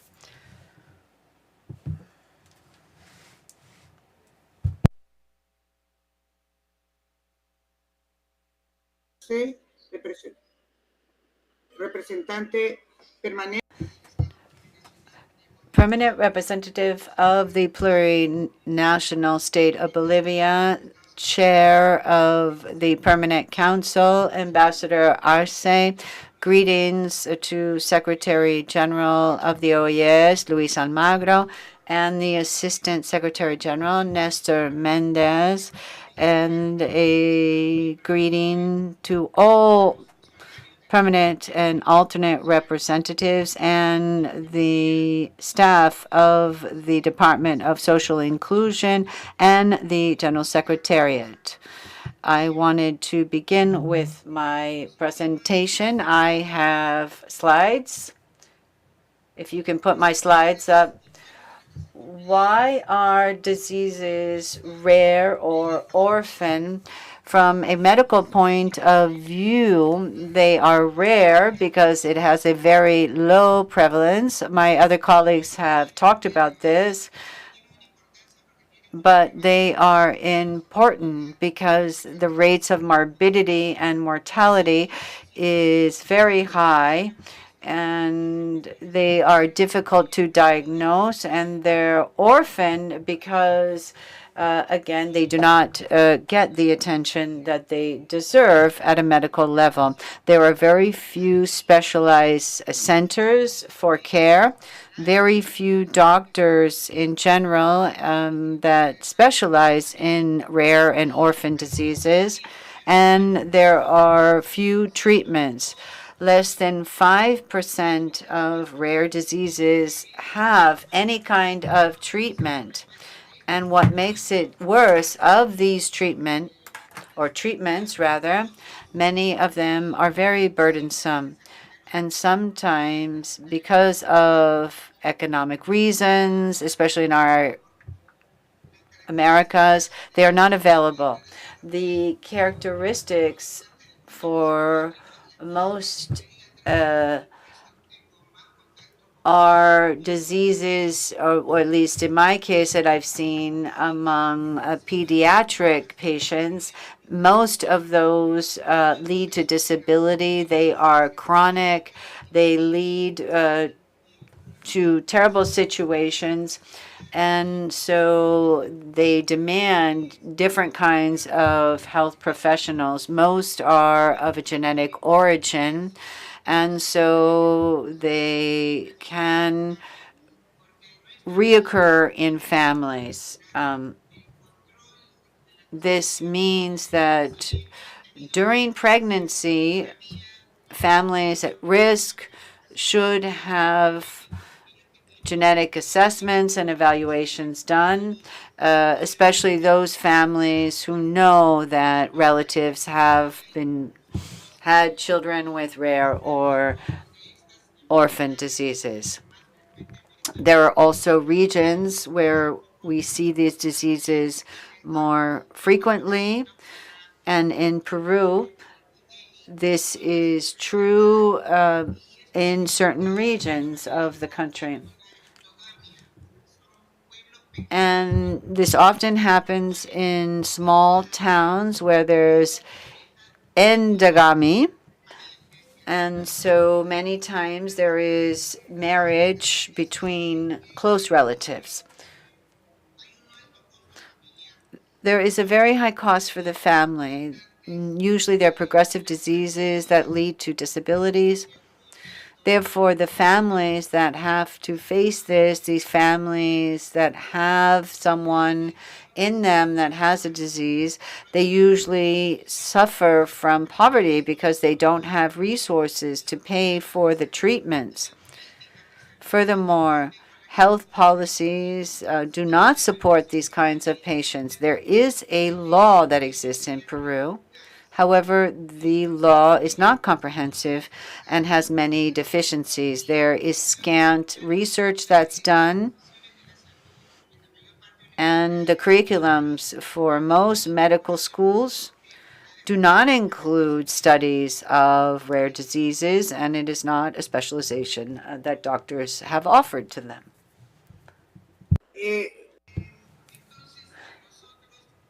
So, as a National Institute of Children's Health,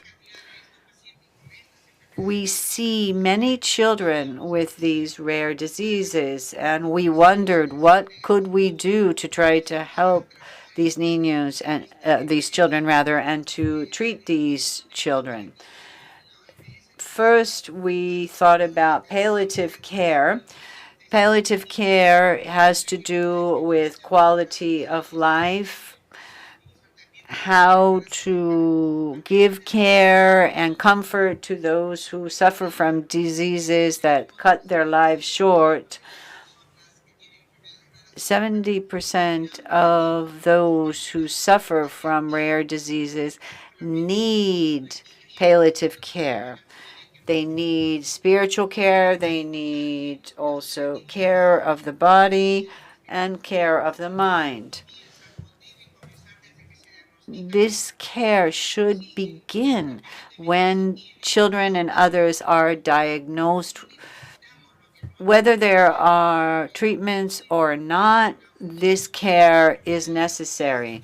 When a child has a disease that cannot be diagnosed, and this often happens because we do not have geneticists or we do not have resources, that means that the child's life and quality of life is being undermined. And so we try to include the child, therefore, in a palliative care program we have. What is the model of care that we have? It is a multidisciplinary program for care. We have nurses, doctors, physical therapists, psychologists, social workers, and other professionals. They can provide physical support, psychological support, and spiritual support. We have strategic partners, which are volunteers. We have also different NGOs that help us, and we work at different levels. We often offer services through the clinics, the local clinics that exist. We help to try to get the children diagnosed. We offer a holistic and timely care so that the child can have the best quality of life to avoid suffering amongst these children and their families, and also help the families and the children perhaps prepare for death. And finally, when and if the child may die, then we also support the family through the mourning process. We continue to support the family until they overcome this mourning period. Rare diseases, because of what I have described, well, they represent a public health problem. Officials and government representatives should be more aware of these rare diseases, and this is also true with respect to health professionals. To date, we do not have an observatory on rare diseases to know what kind of rare diseases we have in the Americas. As far as I know, the last report on this is from 2020, and we need an update in order to use the best tools and instruments available to treat these diseases. As I said, with respect to pediatric care, we believe that palliative care is the best way to attend the needs of the patients and the patients' families. Here you have some of the faces of the children who have come to us.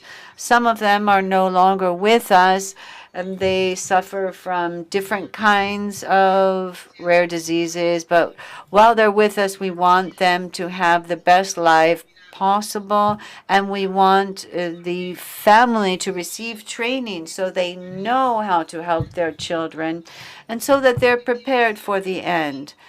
They also know that they have a team that supports them at every moment throughout their child's lives and throughout their potential mourning of the death of their child. Thank you very much. Muchas gracias.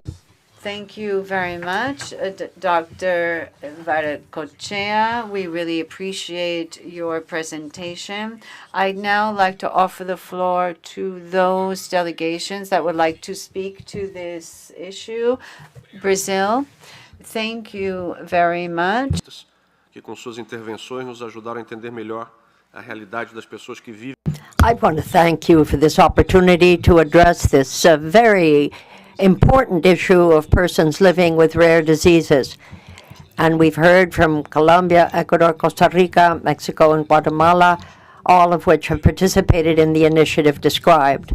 We in Brazil are very much dedicated to improving the lives of more than 13 million Brazilian citizens who suffer from these rare diseases. 3 to 6% of people in the world might be affected by some rare disease at some point in life.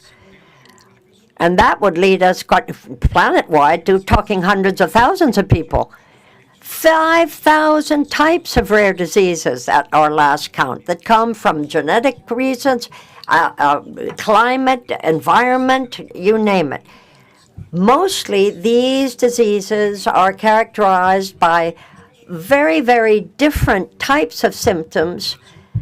But at the end of the day, in Brazil at any rate, we hope to offer persons suffering from rare diseases, and this has been happening since 2014, a comprehensive, a broad brush approach to these matters so that we can help these people improve their quality of life. 36 different centers in Brazil, all of which come under the aegis of our national health programs, are devoted to rare diseases. And when there are institutions, there are hospitals, there are different types of consultations, appointments, diagnosis, treatment, you name it. Rare diseases generally are progressive in nature, and they end, alas, in full discapacity and handicap for the victims.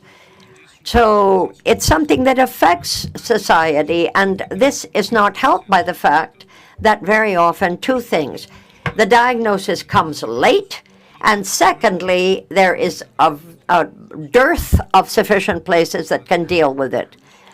We were very touched by Father Murcio's statement that we have heard about today, and has spoken about how this priest decided to found the Special Center for Rare Diseases dedicated to Our Lady, and focusing, of course, on early diagnosis, rehabilitation, and a warm welcome.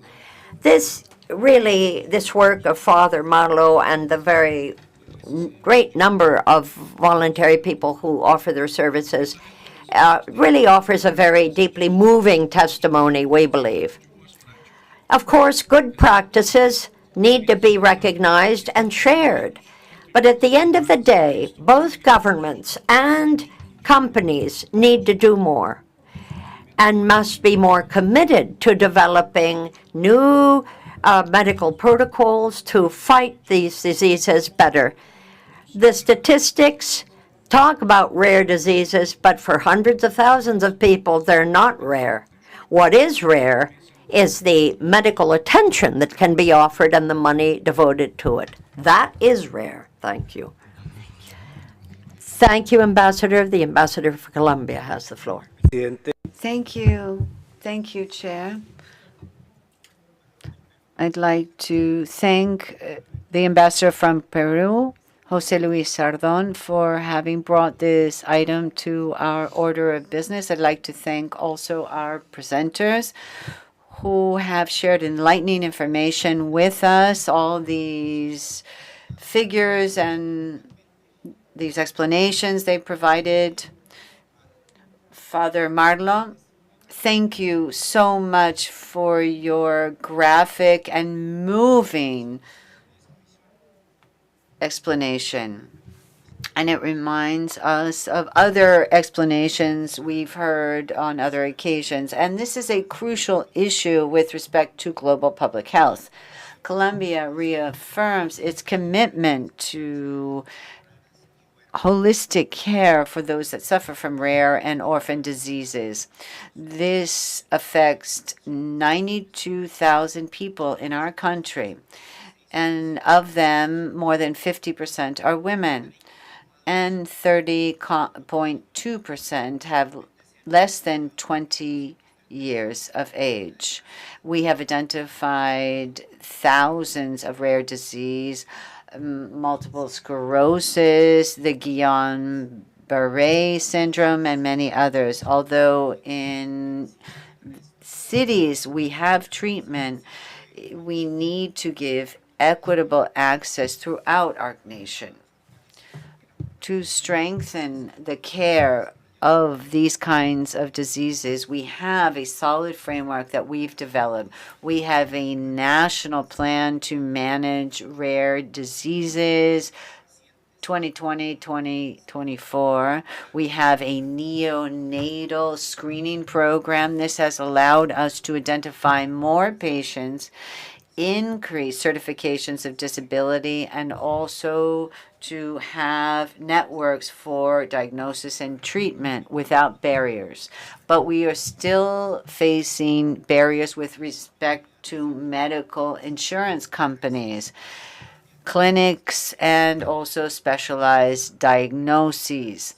As a response, the government of President Petro has proposed a reform of the health system to provide better care for those that suffer from rare diseases, to strengthen primary care and social inclusion. With respect to the proposal for this reform, well, it's in the hands of the Congress of the Republic. In addition to that, Colombia believes that we need to have more attention paid to the biosocial impacts and to also help families and women particularly with the care of these patients. Chair, the WHO recently approved with the co-sponsorship of Colombia, and we also have co-sponsored the inclusion of this item on our order of business, a resolution. Rare disease is a priority for the world for treatment and inclusion, and therein we highlight the importance of comprehensive plans, national policies for prevention, diagnosis, and treatment of these kinds of diseases, ensuring equitable access to health programs. We also promote mental health services for the patients and their families, universal health coverage with diagnosis and treatment are key, and also awareness raising amongst society at large and health professionals. Chair, we thank you very much for this opportunity to speak about this topic, and Colombia will continue to make people aware of this at a national, regional, multilateral level. We want to do everything possible to improve the quality of life of those who suffer from rare diseases, as well as the quality of life of their families. Thank you, Ambassador. Bolivia, you have the floor. Thank you, Chair. We thank you for including this item on our agenda, and we also thank our distinguished panelists for their presentations. As already stated here, the WHO recognizes that rare diseases are a priority for equity and the inclusion of those that suffer from those diseases. In our hemisphere, we also need to be concerned about this from a human rights perspective. With respect to the Protocol of San Salvador, in its 10th article sets forth that all people have the right to health, which means physical and mental well-being. Member states are committed to health as a public good and as a right, promising primary health services, and that this be at the reach of everyone, subject to the jurisdiction of the state, especially those who are vulnerable. In the pluri-ethnic nation of Peru, we have the presence of many rare diseases, and we every year have scientific conferences about these rare diseases to make people aware of these kinds of diseases. We want people who suffer from them to have a timely diagnosis and treatment. This conference has also allowed for the creation of association of families and patients with rare diseases. On 26 February, the Ministry of Health organized for the 7th time this conference. There were many students present, and we also had health professionals and specialized doctors. There was a presentation made of research about cases of rare diseases. Of course, we protected the identities of patients. The idea is to support appropriate treatment of these patients. On this International Day of Rare Diseases, we want to reiterate our commitment to universal health coverage for everyone without discrimination. Thank you. Bolivia, la embajadora de Panamá. Thank you, Bolivia. The Ambassador of Panama has the floor. Thank you very much, Chair. We reiterate our welcome to the Ambassador of Haiti to this forum. We applaud the fact that you are a woman, and we're so happy that you join this group of women who are ambassadors. Today we are commemorating rare diseases, and this recalls for us the importance of addressing these diseases, which may be rare but affect millions of people. In the Republic of Panama, we've made great progress in the fight to have these diseases diagnosed and treated with the modification of a law from 2014. The state has reiterated its commitment to ensure access to health services, timely diagnosis, treatment, and rehabilitation for patients with rare diseases or orphan diseases. Thanks to this legislation, the Ministry of Health and also our Social Security work together to ensure comprehensive treatment, and that includes the promotion and research and prevention of these kinds of diseases. An important milestone is the creation of the National Program for Rare and Orphan Diseases, which centralizes the treatment or diagnosis and treatment of patients. We have implemented an information system which records the prevalence of these diseases and to know where they're located so we can plan and use our resources better. Another crucial advance has been the Social Solidarity Fund, which finances the diagnosis, treatment, and obtaining of medication for those people who are not covered by our public health system. We also have the National Medical Procurement System, which means we can work effectively with the pharmaceutical sector so that we can get effective and specialized treatments. We cannot forget the importance of the Intersectoral Committee for Research and Treatment. This is where the health sector, patients, health professionals, and pharmaceutical companies work together to improve the quality of life of those that suffer from rare diseases. Despite progress made, the challenge continues. We need support for research. This is key to have early detection and improve quality of life of our patients. So we encourage everyone to unite their efforts so we have a more inclusive world for those who suffer from rare diseases. Today, on this day that we commemorate those that suffer from rare diseases, Panama wants to express its solidarity with those that suffer from these diseases and their families. We want everyone to have equitable treatment. Thank you very much. Muchas gracias. Thank you very much, Ambassador. The Ambassador of Canada has the floor. Thank you very much, Chair. Canada would like to thank our panelists for their enlightening presentations, and we thank you for including this item on the order of business. This allows member states to together commemorate the International Day for Rare Diseases. Some 300 million people in the world live with rare diseases. There are thousands of different rare diseases. They have impacts on patients, but also on their families and their family networks.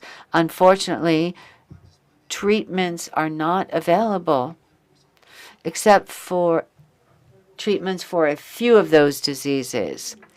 And those treatments that do exist and can improve quality of life, well, sometimes they're not available or they're not accessible due to economic reasons to people. 2023, the Government of Canada announced measures in support of its first ever national strategy for drugs for rare diseases. The strategy aims to help increase access to and affordability of effective drugs for rare diseases to improve the health of patients across Canada.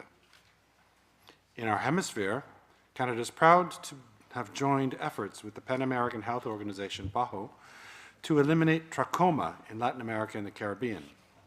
Trachoma is one of several neglected tropical diseases and is endemic in many rural and remote areas of the Americas, where it affects almost 5.6 million people.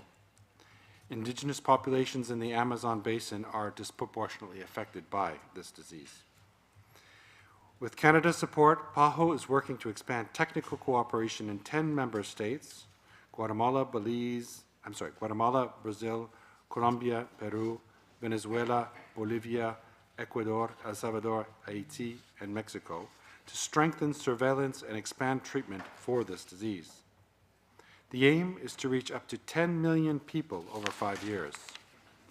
By strengthening sustainability and empowering national and subnational health authorities to accelerate neglected health disease elimination targets, we move closer to reaching our Sustainable Development Goals and Universal Health Goals. This is but one example of Canada's decades-long support and contributions to PAHO and its efforts to address and eliminate rare diseases through integrated approaches focusing on increasing access to health services, improving health information and surveillance systems, tackling social and environmental detrimental elements of health, and reinforcing governance and stewardship to leave no one behind. Major health challenges like rare diseases can only be resolved in partnership. Canada is ready to work with all members of this Council to forward that goal. Thank you, Mr. Chair. Muchas gracias. Thank you, Canada. Grenada has the floor. Thank you, Mr. Chair. Excellencies, brief remarks. We would express deep appreciation to the delegation of Peru, Ambassador Sadong, the sponsoring delegations, and to you, Chair, for bringing this important issue to the agenda for this commemoration being on our table and placing the challenges faced by persons living with rare diseases squarely before us. We also thank the distinguished panelists for their insights, the information based on sound and current statistics, and in particular Father Marlon Muccio for his moving testimony and unwavering advocacy as an ambassador for the rare. In small countries like Grenada, Mr. Chair, you could imagine that the statistics and the numbers of persons faced with rare diseases in the world swallows up our entire population. But the dimensions and the proportion still is impactful in Grenada and across the Caribbean, especially those with a strong demographics of urban-rural divide. The difficulties faced by persons with rare diseases are compounded by geographic isolation, limited specialists and specialized medical expertise, and the high cost of diagnosis and treatment. For many, access to care means traveling abroad, placing heavy financial and emotional burdens on families. And this reality underscores the urgent need for stronger regional collaboration, enhanced support networks, and inclusive policies that ensure equitable access to care, so that no one, regardless of where they live, is left without the opportunity and the access to proper and early diagnosis, and alas, to improved quality of life. That's why we stand in solidarity on this day that we commemorate rare diseases with the cause and support efforts to make rare diseases a public health and human rights priority across the hemisphere, even at our table. I thank you, Chair. Muchas gracias, Grenada. La embajadora de Thank you, Grenada. Mexico has the floor. Thank you, Chair. Mexico would like to thank the panelists who we have heard today. We thank them for their presentation, and we thank Peru for its leadership. In our national program for the health sector, the government of Mexico defines health as a state in which there is not only an absence of disease, but there is also a physical, mental, and social well-being. For the government of President Claudia Sheinbaum, health must be looked at from a holistic perspective with public policies that allow for everyone to have access to health services without discrimination and is an integral part of well-being. In this context, Mexico is committed to supporting those who are very vulnerable, such as those who suffer from diseases. The Commission for the Analysis, Evaluation, and Registry of Rare Diseases has 5 technical committees who work in a coordinated manner. The National Registry of Rare Diseases has determined 23 different new diseases through its recent research. And we have also a law with respect to medications to help treat rare diseases that are recognized by the country. And we incorporate those that are recognized by international organizations to which Mexico is a party. Since 2023, Mexico recognizes the rare diseases which are included in the International Classification of Diseases that is issued by the WHO and the Committee on the Inputs for Health, and we prioritize medication for orphan diseases that can contribute to helping the quality of life of those that suffer from diseases. In 2022, the Autonomous National University of Mexico opened the first center that is dedicated to diagnosing and treating these diseases. A very important woman, a top-rate researcher from this university, has a registry of rare diseases for Mexico and Latin America. The Dr. Jauregui and her team of geneticists are working to better understand the characteristics and challenges of patients that live with these rare diseases. Mexico expresses its support to those who suffer from these diseases, and we want to have humanistic public policies to be able to build a society in which all rights are accessible for all people. Thank you. Thank you, Mexico. Jamaica. Thank you, Chair. Secretary General Luis Almagro. Let me start by thanking the distinguished panelists, member states, for their insightful interventions. Thank also to the permanent representative of Peru for the key role played in ensuring that this issue is placed on today's agenda. Rare Disease Day is globally observed on the 28th February, and it's a coordinated movement dedicated to striving for equity in social opportunities in healthcare and access to diagnosis and therapies for people living with a rare disease. Rare Disease Day on February 28th is more than just a day. It is a call to action for us to support research, push for policy changes, and empower patients in their journey towards treatment.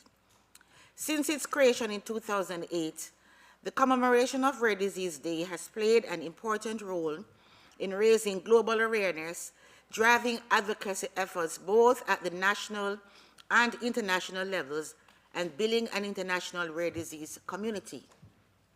Today, over 300 million persons globally suffer from rare diseases. We therefore welcome this engagement aimed at strengthening cooperation to ensure people with rare disease can access health services and the very crucial care they need, both physically and mentally. Chair, The challenges presented by rare diseases begin from diagnosis before healthcare professionals can even be in a position to determine the treatment, which is oftentimes extremely expensive. Persons affected by rare diseases also experience stigma and face lack of opportunities for adequate care. Clinical trials for rare diseases must also be carefully designed to ensure the best possible outcomes for patients. In our hemisphere, medical expertise for each of these diseases is a scarce resource, and it is therefore crucial that we continue to invest in research, infrastructure, and establish international networks, such as registries and networks of expertise, as well as the training of health professionals on rare diseases. The government of Jamaica is committed to playing its part in reorienting, re-strategizing, prioritizing, and implementing impactful evidence-based interventions tailored to strengthening surveillance, monitoring, and research through the development and adoption of digital solutions, as well as to continue to implement initiatives that accelerate our response to disease prevention and control. Among these actions to be taken include raising awareness, promoting antenatal care, strengthening healthcare systems, improving research at University Hospital of the West Indies, prioritizing care and management of specific conditions such as sickle cell diseases. Additionally, the promotion of physical activity, efforts to reduce sugar content in beverages sold in schools, salt reduction, and initiating discussions on trans fat elimination. Additionally, there are a number of initiatives aimed at partnering with civil society groups and NGOs. Chair, we thank you for this very fruitful engagement, which is indicative of our commitment to raising the awareness of rare diseases and contributing to a world in which no one is left behind. I thank you.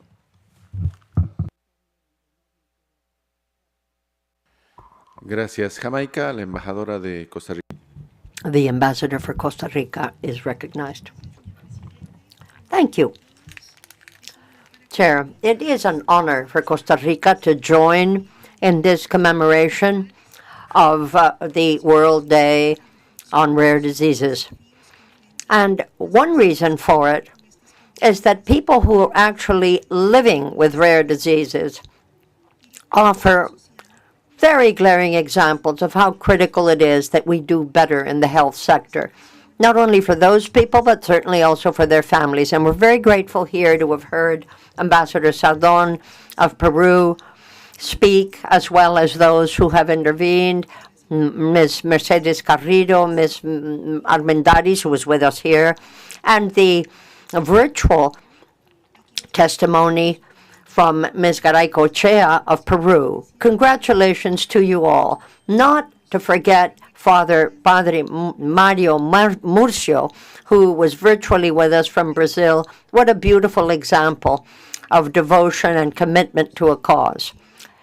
Rare diseases affect a lot of people, particularly if you consider them all together. In Costa Rica, it is estimated that some 300,000 people live with some kind of pathologies of this kind.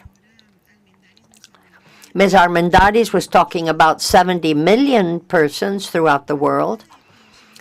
But the lack of sufficient knowledge about what these diseases really are and how to deal with them when you're facing one of them, and the cost involved, is quite daunting. And that is why Costa Rica has taken a comprehensive approach to rare diseases. Back in 2024, last year, we approved the comprehensive law on persons with suffering from rare diseases, which offers a normative framework of help to people who suffer from the same on the level of education, of health, and social support. Our approach is rooted in human rights and equity and approach to affordable medicine.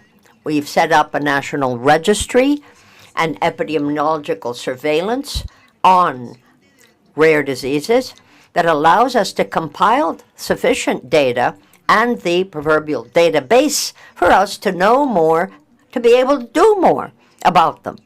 I am frankly very proud as a Costa Rican citizen and also as a mother that there is neonatal screening. This goes back to the 90s, dear friend. 98.9% of newborns in Costa Rica have benefited from this. We have an installed capacity for more than 54 rare diseases. And you can imagine the difference that makes to people. Quality of life of those patients, literally from day one. We're talking about newborns, and even at the embryonic level. And so the number of diseases that have been included in the program continue to grow, and the program also offers, of course, advice on the genetics involved and what to do as the child grows. We have a specialized National Medical Center on Rare Diseases that is attached, to the Children's Hospital. And there, parents are offered treatment and, of course, allows us to exchange knowledge and information with other countries in the region, as the panelists have shared. So, ladies and gentlemen, the recent adoption of EB 956 from WHO recognizes that rare diseases should be a global priority. We're talking about inclusion. And Costa Rica believes that the OAS does well and needs to do more on this subject in terms of diagnosis, access to medication, and health technology. Today's session is a good thing in that regard. But I think we are called, and indeed the resolution, it calls on us to work not only within the OAS, but also within the Pan American Health Organization. Most of us are members of both. As you know, Pan American Health Organization belongs to the World Health Organization. And this with a view to facilitating access to treatment and better understanding of rare diseases. That's point one. Two, to promote digitalization and telemedicine as key means whereby people can, where they're out in the middle of nowhere and don't have very much money, access to great doctors where they are. Help also to families of people suffering from rare diseases so that they're not forgotten either and that they can be heard. This commemoration in Costa Rica, let me tell you, is not just one more date on the calendar. For us, and when we think of the people who live with rare disease, this means a very great deal. And it goes to the heart of working for life that is more just and more dignified for all. Thank you, Ambassador, says the chair. The ambassador for Chile is recognized. Thank you. This is the first time that I speak per Chile, so we welcome Ambassador Mirta de Sumé, and we are very pleased to reach out to our brothers and sisters in Haiti as we seek to assist that dear country and our brothers and sisters there in facing the innumerable challenges that they do. On the rare diseases and the question of financial protection for the cost, we have a law, Ricardo Soto, that has offered financial assistance to people facing that.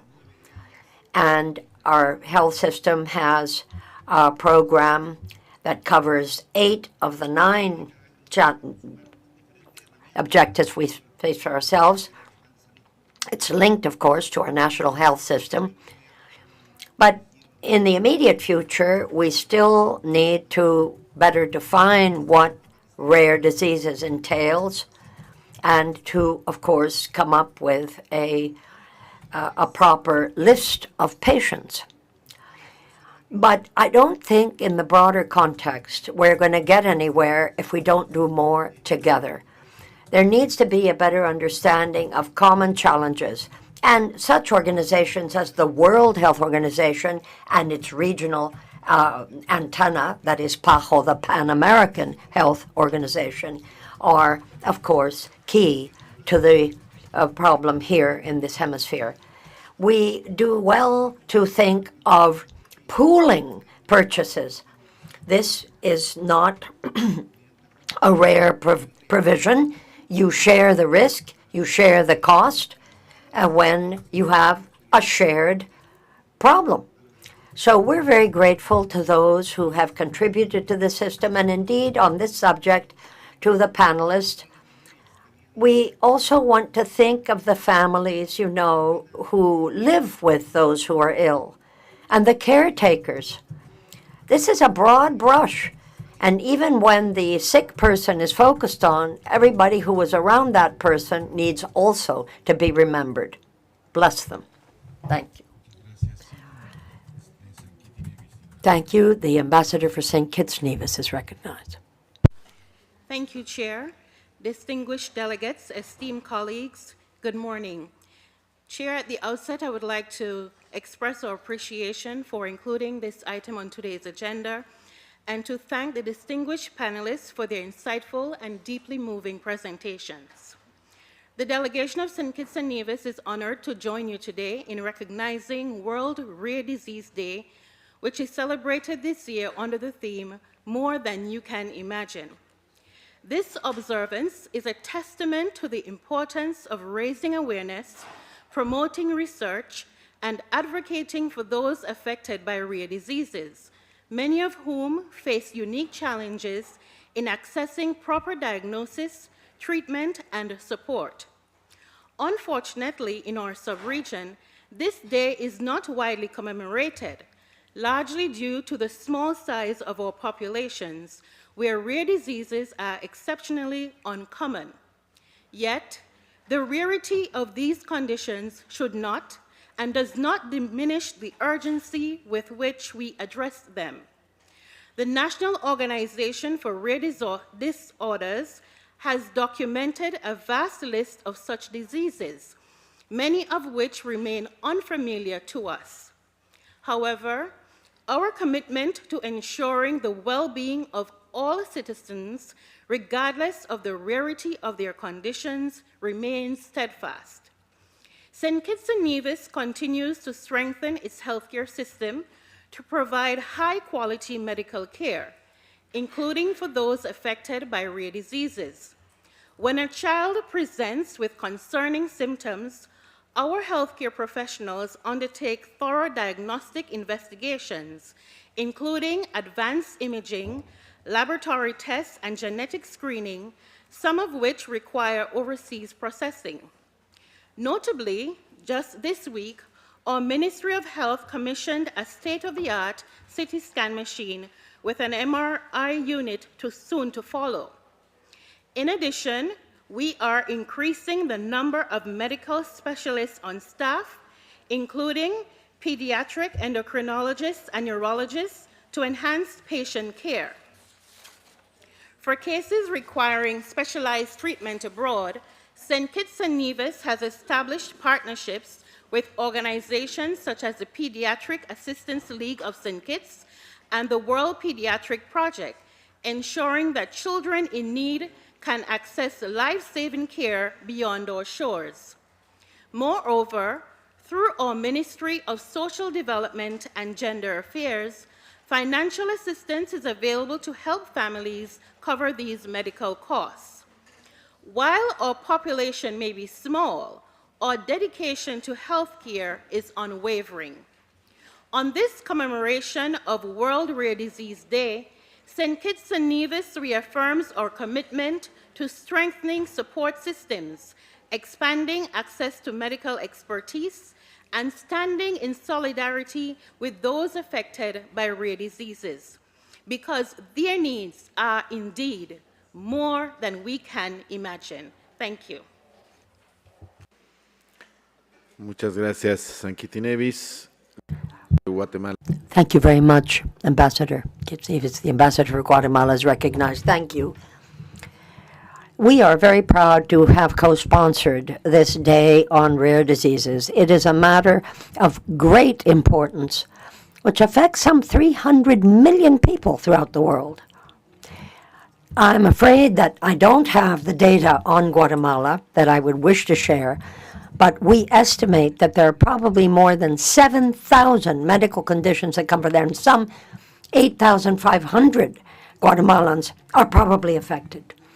Now, this could come from heredity or some other sudden contraction of a disease, but generally there is some progressive form of this that becomes clear in childhood. And frankly, one of the problems we have is the lack of specialists in rare diseases.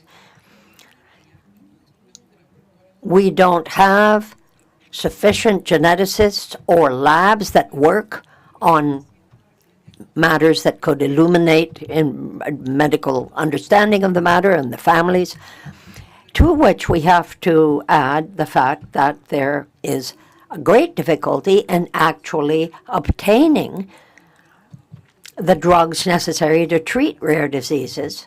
And when they are available, they are almost impossible to buy because they are that expensive. Not to forget that most of our population lives in poverty, if not extreme poverty. So we say it is a very good thing that we are looking at this here, and we do well to think of public policies that will better support access to health services for those affected, to include these diseases that are so often forgotten in medical programs and in the specialized programs that are set up for this are good steps forward for the families and for those directly affected, the patients. We in Guatemala stand for policies that will improve well-being of people living with rare diseases, and we hope that the OAS will continue to push for equitable access to health throughout the region. Thank you. Muchas gracias, embajadora. Thank you very much, Ambassador. Ecuador is recognized. Thank you, sir. Ecuador is also grateful to the Peruvian delegation for bringing this matter to us, and thanks also to the panelists. We very much believe in the principles that have been mentioned here and that Ecuador upholds, and we think that they certainly have a good place on the OAS agenda. Through our organic public health law, our country is taking the necessary steps to meet the needs of those patients, to improve their life expectancy, and to make medication more available and more affordable, and also that we do more in prevention, rehabilitation, treatment, and the like. People who suffer from these diseases are vulnerable in more ways than one. We have a single registry for rare diseases which aims at promoting better understanding of these diseases and ensuring that those suffering from these pathologies are better cared for. What we have done in that regard is really a milestone for us. These are pathologies that need to be better understood and certainly picked up by our public policy so that they can be dealt with comprehensively. In 2024, we held the second forum on the impact of rare diseases on Ecuador. We've had strategies drawn up specifically targeting that pathologies, I should say in the plural, beginning with neonatal screening so that there is early detection and timely intervention of these matters. Back in December 2011 and through March of 2023, we have more than 2,250,000 children who have been screened in my country. Last March 2nd, the specialty hospital in Puerto Viejo opened the first unit on rare diseases in our country. It's a pioneer on the treatment of complex diseases, and our children's hospital deals also with a multidisciplinary medical team that helps in diagnosing and early detection. We know that in Ecuador and elsewhere, much has been done on these rare diseases, but I don't think anybody here has any doubt that we need to do more. And certainly, too, it is quite right and proper that we here at the OAS turn our attention to these matters, to hospital care for rare diseases, for sufficient comprehensive care of those patients, and the adoption of proposals within the Inter-American system that will help them all. Thank you. Thank you, Ecuador. The ambassador for the Dominican Republic is recognized. Mr. Chairman, we too are really very grateful to Peru and for the missions of Brazil, Costa Rica, Ecuador, and Guatemala for requesting that we include this matter on our agenda and that we deal with it today. Rare diseases have a place on our agenda, and we certainly have been moved by the faith testimony of Father Panlamucio, who spoke about the Our Lady of the Rare. I think it was a moving testimony, and I hope that we will share it in our respective countries. Statistics with regard to rare diseases are a very tall order for our countries, and that is certainly true for the Dominican Republic, possibly because there is always an under-registry of the people who have this, so many others who are simply not identified as suffering from these diseases. But most of us sitting around this table, I dare say, probably knows of somebody who suffers from a rare disease, knows or knows of. But the matter is, we can't simply turn a blind eye. In my country, we think that some 5,000 citizens live with some form of a rare disease. But the fact that we are here, sitting in this room in the Permanent Council of the Organization of American States talking about rare diseases gives one hope that specific legislation and programs may still be within reach to help those who need that help. We in the Dominican Republic have a little bit to applaud, more and more doctors and academic conferences and intervention by the personnel who know about this to speak to more people so that a timely diagnosis can be obtained and treatment for it. It's important to have that treatment, and it's important to have follow-up. We have more than 1,600 places at the first level of care for early detection and access to treatment. The Ministry of Public Health and Social Assistance has a program for helping people deal with high-cost medicine. There's an average of 1.2% of our gross national product that is earmarked for this kind of pathology, and that does include rare diseases. The importance that Luis Abinader, our government, has given this has been 142% from 2021 to 2024. The idea has been to make these rare diseases better known, and that was kicked off last February 28th, where several ministries and buildings were suddenly illuminated with signs and billboards that spread the news. Clearly, the caretakers and the family need to be in our thoughts as well, both in the private and in the public circuit. For the Dominican Republic, the health of our citizens is a #1 priority. It is also a human right. Thank you. Thank you.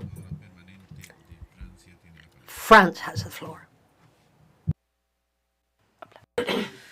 Thank you very much, Chair. Ladies and gentlemen, ambassadors, permanent representatives, first of all, I wanted to also welcome our new ambassador from Haiti here at this forum. Dear colleagues, France, believes it is very important to have included on the order of business the International Day to commemorate rare diseases. Thousands of people are affected, but usually they are not known. And we see the figures. Collectively, and you have repeated this, more than 300 million people in the world and their families are affected. France, at a national level, announced on 25 February the fourth national plan for rare diseases, which will be 2025-2030, to improve access to expertise, diagnosis, and treatment for patients and families, and also accelerate innovation and research in order to have new treatments and new diagnoses. This plan does not want to ignore any aspect of rare diseases, taking into account psychology or psychological aspects and also physical suffering, of course. With respect to financing, 230 million euros will be allocated in order to have supplementary expert centers. With this national plan, we will have 230 clinics. That is an increase of 28%. It is also the case at the European level, thanks to the 7 networks for rare diseases. That means that there has been a consultation with patients, researchers, family members, and others. These diseases are progressive, they are chronic, and sometimes they are lethal. 80% do not have any kind of treatment. Patients and families must face physical and emotional suffering, but also financial difficulties to get diagnoses and to get treatment and care. These diseases are a worldwide challenge without borders, and it affects people of all socioeconomic classes and in all places. They lead to premature deaths. They affect children, and the fact that there are late diagnoses means they do not have a good quality of life. Most are of genetic origin, and they affect future generations. So our idea is to improve the well-being of all that live with a rare disease. But without international efforts, millions of people will suffer in silence. So France makes an appeal to the international community to take decisive steps so that people are aware of these diseases, and we would like to have a resolution on rare diseases at the next General Assembly of the WHO. We had a resolution in February 2025 when the Committee on Rare Diseases of WHO met. The mobilization of General Assembly of the UN is the first, or was the first step to make the international community aware of this problem. Now we must continue with this dynamic at the WHO so that the Secretariat, member states, and patients have a clear direction to strengthen our health systems and to help those that suffer from the diseases and their family.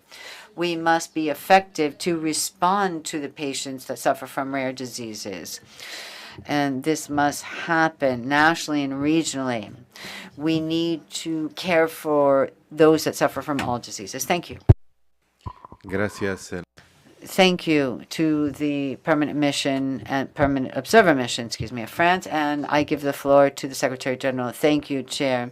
The issue of rare diseases is a priority with respect to health at an international level, and they're called rare diseases because only 5 out of every 10,000 people have these kinds of diseases. 70% are of a genetic origin, so we must have health policies that are focused on early detection and treatment. Most of these diseases are chronic and degenerative, and they lead to disability.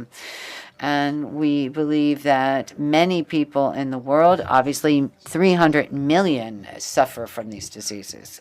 worldwide. Less than 10% of these diseases have a treatment. So we have a lack of medications and care, and we need to invest in research and development.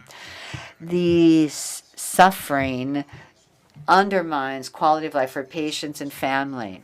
70% of these diseases affect children, and we see them in the first years of life. And of course, this is associated with great difficulties. The patients that suffer from these diseases have or seem to not have full access to their rights. We need better public policies to deal with the difficulties that these families face in our nations. We need policies that allow for early diagnosis. Usually it takes at least 5 years to get a diagnosis, and this is an odyssey that represents suffering for the patients and families. We need early diagnosis. We also need to care for these families and for these patients. According to statistics, 7 out of 10 people that suffer from these diseases have to leave their jobs because of the economic impact of this. Also, many times medications are very expensive and they cannot be bought by everyone. Chair, again, I celebrate the occasion to be able to commemorate this day. Many people suffer from these diseases. They need our support as an organization, and countries that are committed to giving more rights to more people. We need to support them. Thank you, Chair. I'd like to thank the Secretary General. I thank again our panelists. Thank you for your presentations and your testimonies. I also would like to thank everyone who has been here to commemorate this day. I think that this has helped us reflect on this important issue. The Permanent Council has taken due note of all interventions, and they will be included in the minutes of this meeting. And it highlights the collective commitment we have to supporting those who have rare diseases and their families. And we express our solidarity to them. Colleagues, the next item on the order of business has to do with the election of a member for the OAS Auditing Committee. Mr. James Walsh has left a vacancy in keeping with the information that was presented by the Permanent Mission of the United States on February 11th, 2025, through a note distributed as document CP Inf 10472/25, in keeping with the provisions of Resolution 124. The Permanent Council must cover the vacancies that occur on the committee when the General Assembly is not meeting. And in keeping with the provisions of that same resolution, the Permanent Mission of the United States presented through the note that was already mentioned the candidacy of Mr. Norman Brown to occupy the vacancy. Since we only have one candidate, I propose that Mr. Brown be elected by acclamation as a member of the OAS Audit Committee for the period that would begin today and will conclude the 31st, of December 2026.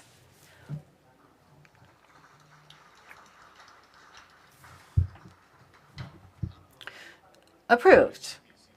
I express my sincere congratulations to Mr. Norman Brown for his election, and I wish him the very best as a member of the Audit Committee of this organization.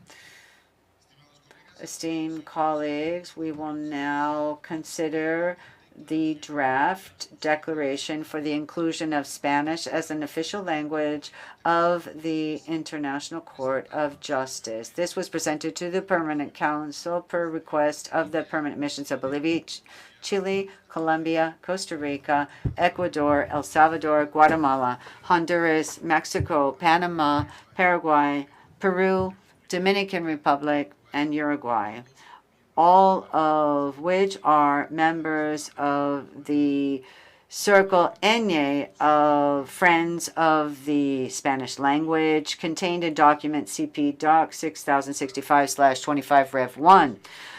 For the presentation of this draft declaration, it is a pleasure to offer the floor to the permanent representative of Colombia, Ambassador Vargas, and I'd like to also thank him for leading up this important initiative. You have the floor, Ambassador.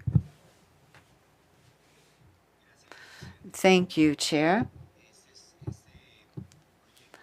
This draft declaration was debated in the group that the chair just mentioned, Costa Rica, Peru, Guatemala, Mexico, Ecuador, Peru, Dominican Republic, and Uruguay, among others, which are members of the Circle NA, Friends of the Spanish Language. And I would, well, since we only have a little bit of time, that we could bypass reading out the entire declaration or my entire statement. I think that everyone knows about this initiative. We distributed this declaration in the 4 official languages, and we have also gotten support from countries of the CARICOM, Antigua and Barbuda, for example, Bahamas, and other countries, and we thank them. They are not Spanish-speaking countries, but nonetheless, they have supported this initiative. This is a declaration in which we invite the UN to include the Spanish language as one of the official languages at the International Court of Justice. And you can find this in the whereas paragraphs where we say it is indispensable. And we thank the Secretary General of the OAS for conveying this declaration for consideration of the UN Secretary General. So the text, I repeat, was distributed and has the backing of many delegations, which we thank. And we would hope that we can actually adopt this by consensus. Thank you very much, Chair. Thank you very much to Ambassador Vargas. The delegation of Antigua and Barbuda has the floor. Thank you, Mr. Chair. Antigua and Barbuda wishes to be added to the list of countries that support this declaration.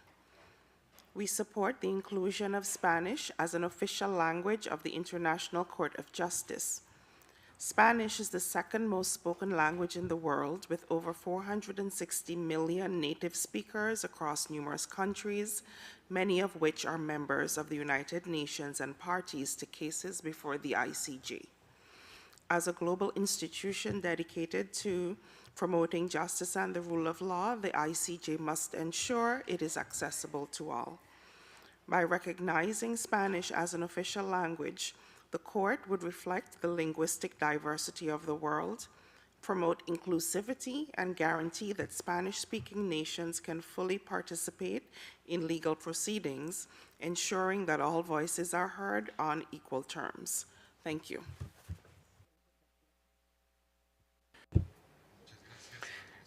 I thank the delegation of Antigua and Barbuda. And Chile, you have the floor. Thank you, Chair. And I thank Colombia and Antigua and Barbuda. We wanted to second adopting this declaration by acclamation. Thank you very much. I'd like to know whether we can approve this by acclamation, says the chair. Thank you very much. It is approved.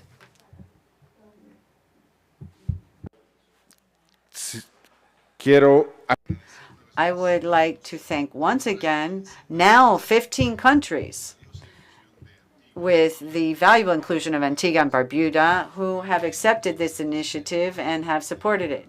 I would like to thank the leadership of our ambassador from Chile and also the leadership of Ambassador Vargas. I would like to especially thank Ambassador Carmen Monton, the permanent representative of the Observer Mission of Spain to the OAS, not only for the collaboration on this declaration, but also for the collaboration with the Spanish-speaking countries to help us support our language and its legacy in the history of humanity. Colleagues, let's move on to item 7 of our order of business. For the consideration of this item, the chair suggests, excuse me, says the chair. Brazil, you have the floor. Thank you, Chair. As announced, Brazil wanted to intervene in this respect. We support the cause of the Spanish language at the International Court of Justice. We support this at the UN and also in other political fora. However, we reiterate our concern that we are addressing an issue that is outside our hemisphere, and we believe this is probably an issue that should be dealt with at a different kind of fora. We are a regional organization, and we know that in Chapter 1 of the OAS, well, we are a regional or hemispheric organization. Yes, there are recent precedents of dealing with extra-regional issues at the OAS. We formally would like to say that we don't agree with this practice. And we're worried that this could revive political tensions that may exist. And so we just wanted to officially include a footnote and to express our concern. And of course, we support the use of Spanish at the International Court of Justice. Thank you. Thank you, Brazil. Costa Rica, you have the floor. Thank you, Chair. I would also like to thank you for including this item on our order of business today, and thank you for helping to approve this declaration by acclamation. We also thank the coordinators of the group, Chile, Colombia, member states that have supported us, and also observer nations that participate actively in the Circle Enye, Friends of the Spanish Language, Spain, and Equatorial Guinea. Spanish is spoken by 600 million people throughout the world. Its importance is reflected, among others, by the fact that it is an official language of many international organizations, the UN and the OAS, among others. Nevertheless, at the ICJ, which is the most important tribunal of the UN, Spanish is still not recognized as an official language, although it should be. The initiative we just adopted with the support of most member states to include the Spanish language as an official language at the International Court of Justice responds not only to linguistic justice, but also to ensure more equitable access to international justice. Multilingualism is a principle of the UN. It is fundamental, and it is a sine qua non for multilateral diplomacy that is effective and inclusive in that sense. To include Spanish as the official or another official language at the International Court of Justice would not only help Spanish-speaking nations, but also it would enrich international jurisprudence, strengthening different points of view in the legal sector as far as international law is concerned. It's important to underscore that this declaration is just an urging from our regional organization to incentivize debate and reflection on the suitability of this proposal. As a result, we also support conveying this declaration to the UN Secretary General because we are sure that his consideration and approval would lead to a more representative and inclusive international system of justice.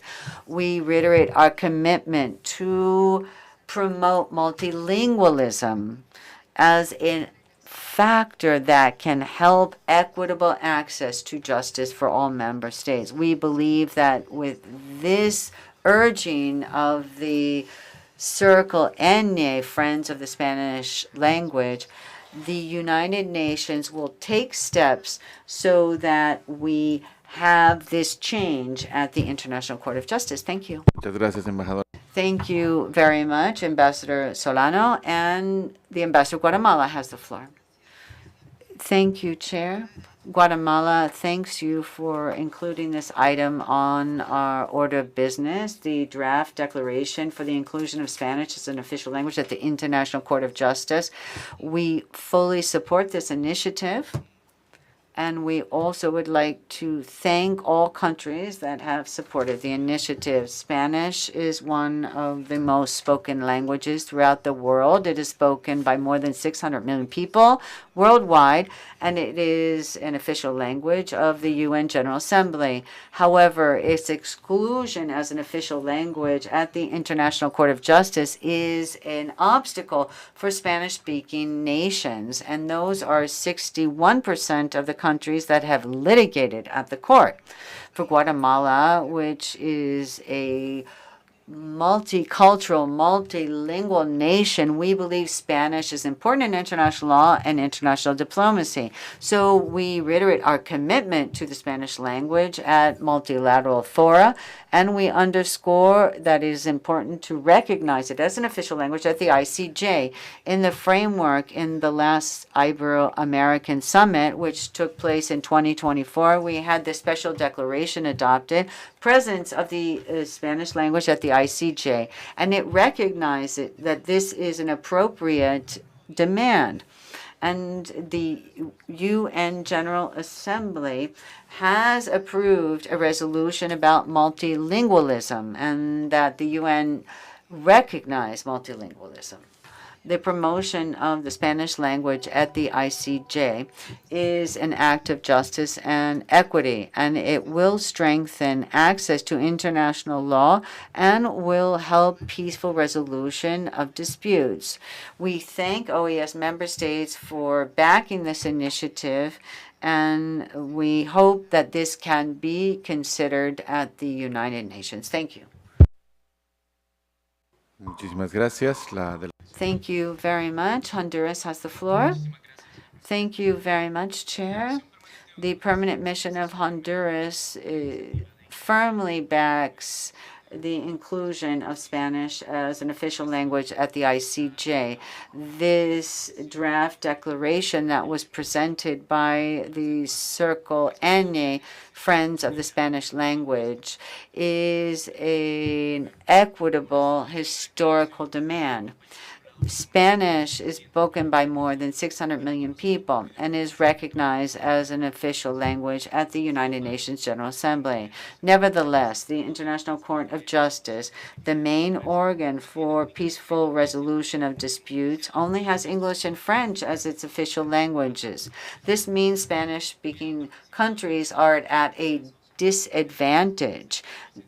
Since 1948, they have been very active at the court and have had to spend a great deal of money for interpreters and translators. And also, this means they have not had equal access to international law. The inclusion of Spanish as an official language of ICJ is not only a symbolic act, it is practical. And this will help transparency, impartiality, and inclusion at the court. So we call upon everyone to support this, and we're very happy to see that it was adopted by acclamation. We hope that the UN will take action in support of multilingualism. We believe this not only helps Spanish speakers, but it is a step to have more representative or a more representative international justice system. And we hope that this historical step will just be the first to have it adopted at the court. Thank you, Honduras. The Permanent Observer Mission of Spain has the floor. Thank you, Chair. I would like to thank the chair of the Permanent Council and the member states of the Permanent Council, especially the members of the Circle Ñ, Friends of the Spanish Language, for their draft declaration for the inclusion of Spanish as an official language at the ICJ. To get here, we have worked as a team with a great deal of patience, and I want to recognize the work done by all members of the circle, especially Bolivia and the ambassador of Bolivia, the chair of the Permanent Council, who undertook the initial work to draft the declaration. Chile also for supporting us during the first steps, and also Colombia, supported by Guatemala, who have taken up this also. We share the joy and satisfaction for the work done by the Circle Ñ. We also want to thank the member states at the OAS who have also supported including Spanish as an official language at the ICJ. As stated, this is not just a question of justice and equity. It means that we are supporting Spanish-speaking countries at international bodies to be able to resolve different disputes. Thank you once again for showing the value of our common language, Spanish, and for also defending multilingualism. Thank you. I appreciate that, Spain. We reiterate our thanks to all members for approving this important declaration. And if it's taken up at the UN, we are sure it will be very useful, fundamentally those that speak Spanish. And we have many, many countries that go to the International Court of Justice, the most important tribunal created by humanity to resolve disputes peacefully. And we believe the tribunal or the court will be more effective and efficient for us if it adopts Spanish as an official language. And distinguished colleagues, we will now move on to item 7 on our order of business. And I suggest that the Permanent Council support the recommendation presented by the chair of the Committee on the Management of Inter-American Summits and the Participation of Civil Society in the Activities of the OAS, and that we approve the registry of 14 organizations of civil society included in document CP/CISC 1190/25 in keeping with the guidelines for participation of civil society organizations in OAS activities. Also, that the Secretariat be instructed that these organizations be duly registered on the registry of OAS civil society organizations. If there are no objections, it is so approved. Esteemed colleagues, for the consideration of the next item on our order of business, which is considering the draft resolution place and date of the 5th meeting of authorities responsible for penitentiary and jail policies. This was provided to the Permanent Council through the note of the chair of the CAJP. It was contained in document CP Doc 6066/25. And if there is no objection, we can approve the resolution placed in date of the 5th meeting of officials responsible for penitentiary and prison policies of the OAS. Ladies and gentlemen, we have exhausted the items on our order of business. We are now on item 9, other business. But before we do that, I want to recall 4 delegations. Those delegations who have not sent in the accreditation of their respective delegations for the 56th special session of the General Assembly, which will take place on March 10th, I ask you to please do so as soon as possible. And we will begin punctually at 11 a.m. in the Hall of the Americas. That will be the preparatory committee of the General Assembly. Now, having stated this, I want to offer the floor to those delegations who would like to speak under item 9. Guatemala has the floor. Thank you very much, Chair. I wanted to refer to the previous item, as a matter of fact. I had asked for the floor, sir. I don't know whether you missed me or what, but I did want to speak on the question of the penitentiary systems. Well, go ahead, says the chair. No worries. Thank you. I'll do that. Well, yet again, on behalf of Guatemala, I'd like to offer my gratitude to all of the delegations here who have adopted this system of the text on the question of penitentiary things. The 7th to the 8th of August of 2025, we will have a meeting on the subject in the beautiful and ancient and historic city of Antigua, outside of Guatemala City. We're going to be talking about peace, security, and full respect for human rights in the region.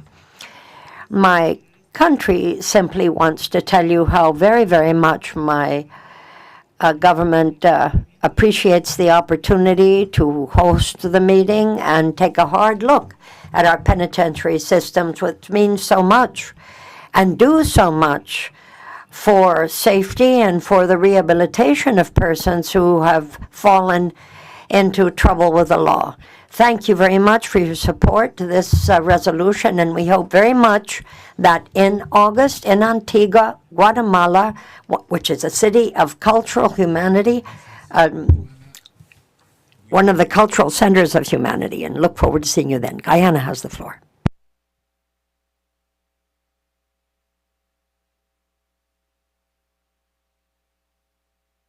Micrófono, por favor.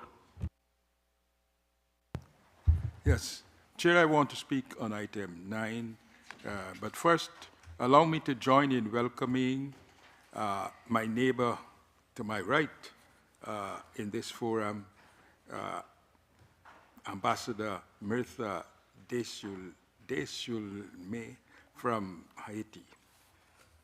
Mr. Chair, my delegation takes this opportunity to appraise the Permanent Council of Guyana's grave concern about an incursion in its exclusive economic zone by a Venezuelan armed naval vessel on Saturday, March 1st, 2025.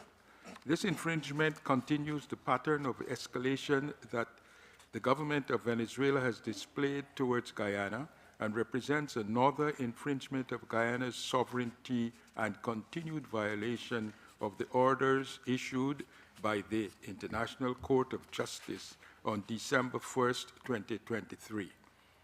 The government of Guyana has sent a note of protest dated March 1st via Guyana's Ministry of Foreign Affairs and International Cooperation to the Ministry of People's Power for Foreign Relations of the Bolivarian Republic of Venezuela, as follows, and I quote, "The Ministry of Foreign Affairs and International Cooperation of the Cooperative Republic of Guyana presents its compliments to the Ministry of People's Power for Foreign Relations of the Bolivarian Republic of Venezuela and has the honor to register its protest over the activities of the Venezuelan naval vessel ABV Guayquieri P011 IM0 469552 in Guyana's exclusive economic zone on 1st of March 2025. The Ministry wishes to inform that at approximately 7 hours, The armed naval vessel sailed approximately 700 meters near FPSO Prosperity, which was operating lawfully under a license issued by the government of Guyana. The vessel communicated threateningly via radio communication that FPSO Prosperity was operating in disputed international waters before continuing in a southwestern direction towards other FPSOs, to which it communicated that they were operating in Venezuela's exclusive economic zone. The ministry wishes to remind the government of Venezuela that all the activities which the government of Guyana has authorized to be undertaken in its exclusive economic zone are entirely within the maritime areas pertinent to the sovereign coastal territory of Guyana, as defined by the Arbitral Award of 1899, which established the frontier between British Guyana and Venezuela. Consistent with well-established principles of international law in respect of this maritime area, Guyana enjoys sovereignty up to 12 nautical miles in the territorial sea and sovereign rights beyond 12 nautical miles in the exclusive economic zone and the continental shelf. This latest action by the government of Venezuela has done nothing but pose a threat to the peace, good order, and security of the sovereign territory of the Cooperative Republic of Guyana and the stability of the Latin America and Caribbean region. The ministry views this maneuver as highly provocative and is concerned by the persistence of the government of Venezuela in encroaching on Guyana's land and maritime territory.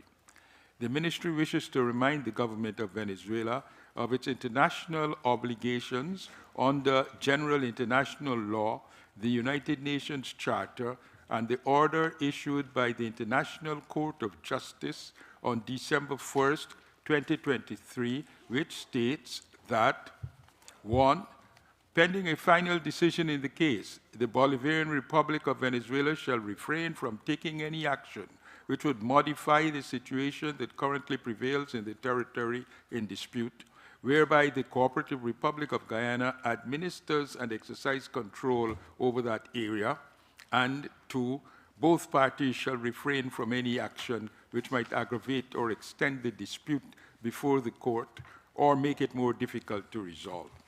As the only state entitled to administer and exercise control over the Essequibo region, pending the final judgment by the court, Guyana enjoys the right to administer and exercise control over the adjacent maritime areas. The aggressive behavior by Venezuela's naval warship today violates the court's prohibition on engaging in any action which might aggravate or extend the dispute. The Ministry of Foreign Affairs and International Cooperation of the Cooperative Republic of Guyana avails itself of this opportunity to renew to the Ministry of People's Power for Foreign Relations of the Bolivarian Republic of Venezuela the assurances of its highest consideration. And Chair, I thank you for this opportunity.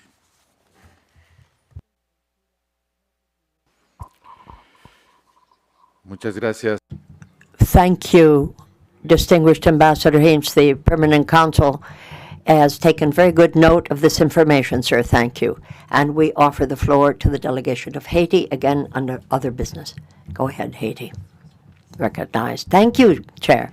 Allow me, sir, to express my thanks to you and to each of you around the table for your very warm welcome. And on behalf of the Republic of Haiti, which I recognize and represent, I thank you. There is interpretation. She says there's no interpretation. Can somebody tell her that she has interpretation? Well, in any event, the ambassador is speaking in Spanish, beautiful Spanish. Well, here we go. Done. And gracious welcome, which I receive with gratitude in the name of the Republic of Haiti. Thank you. Muchas gracias, embajadora. Thank you very much, Ambassador. We again thank you. There is one more notice to offer. We have the 8th week on Afro-descendants in the Americas from the 24th to the 28th of March. Please get in touch with the chef de cabinet, Alacida Prince, of the Assistant Secretary General, for any further information on the commemoration of the memory of the transatlantic slave trade and victims thereof. This is important to the history of the Americas and of humanity, so do be involved. Thank you, says the chair. I now suggest that we come back at 3. That's 3. We will begin 3 on the dot with a special meeting on the commemoration of the 55th anniversary of the first specialized Inter-American Conference on Private Law, per the mandate of number 3030 of our General Assembly. Without further request for the floor, this session is now adjourned. Thank you.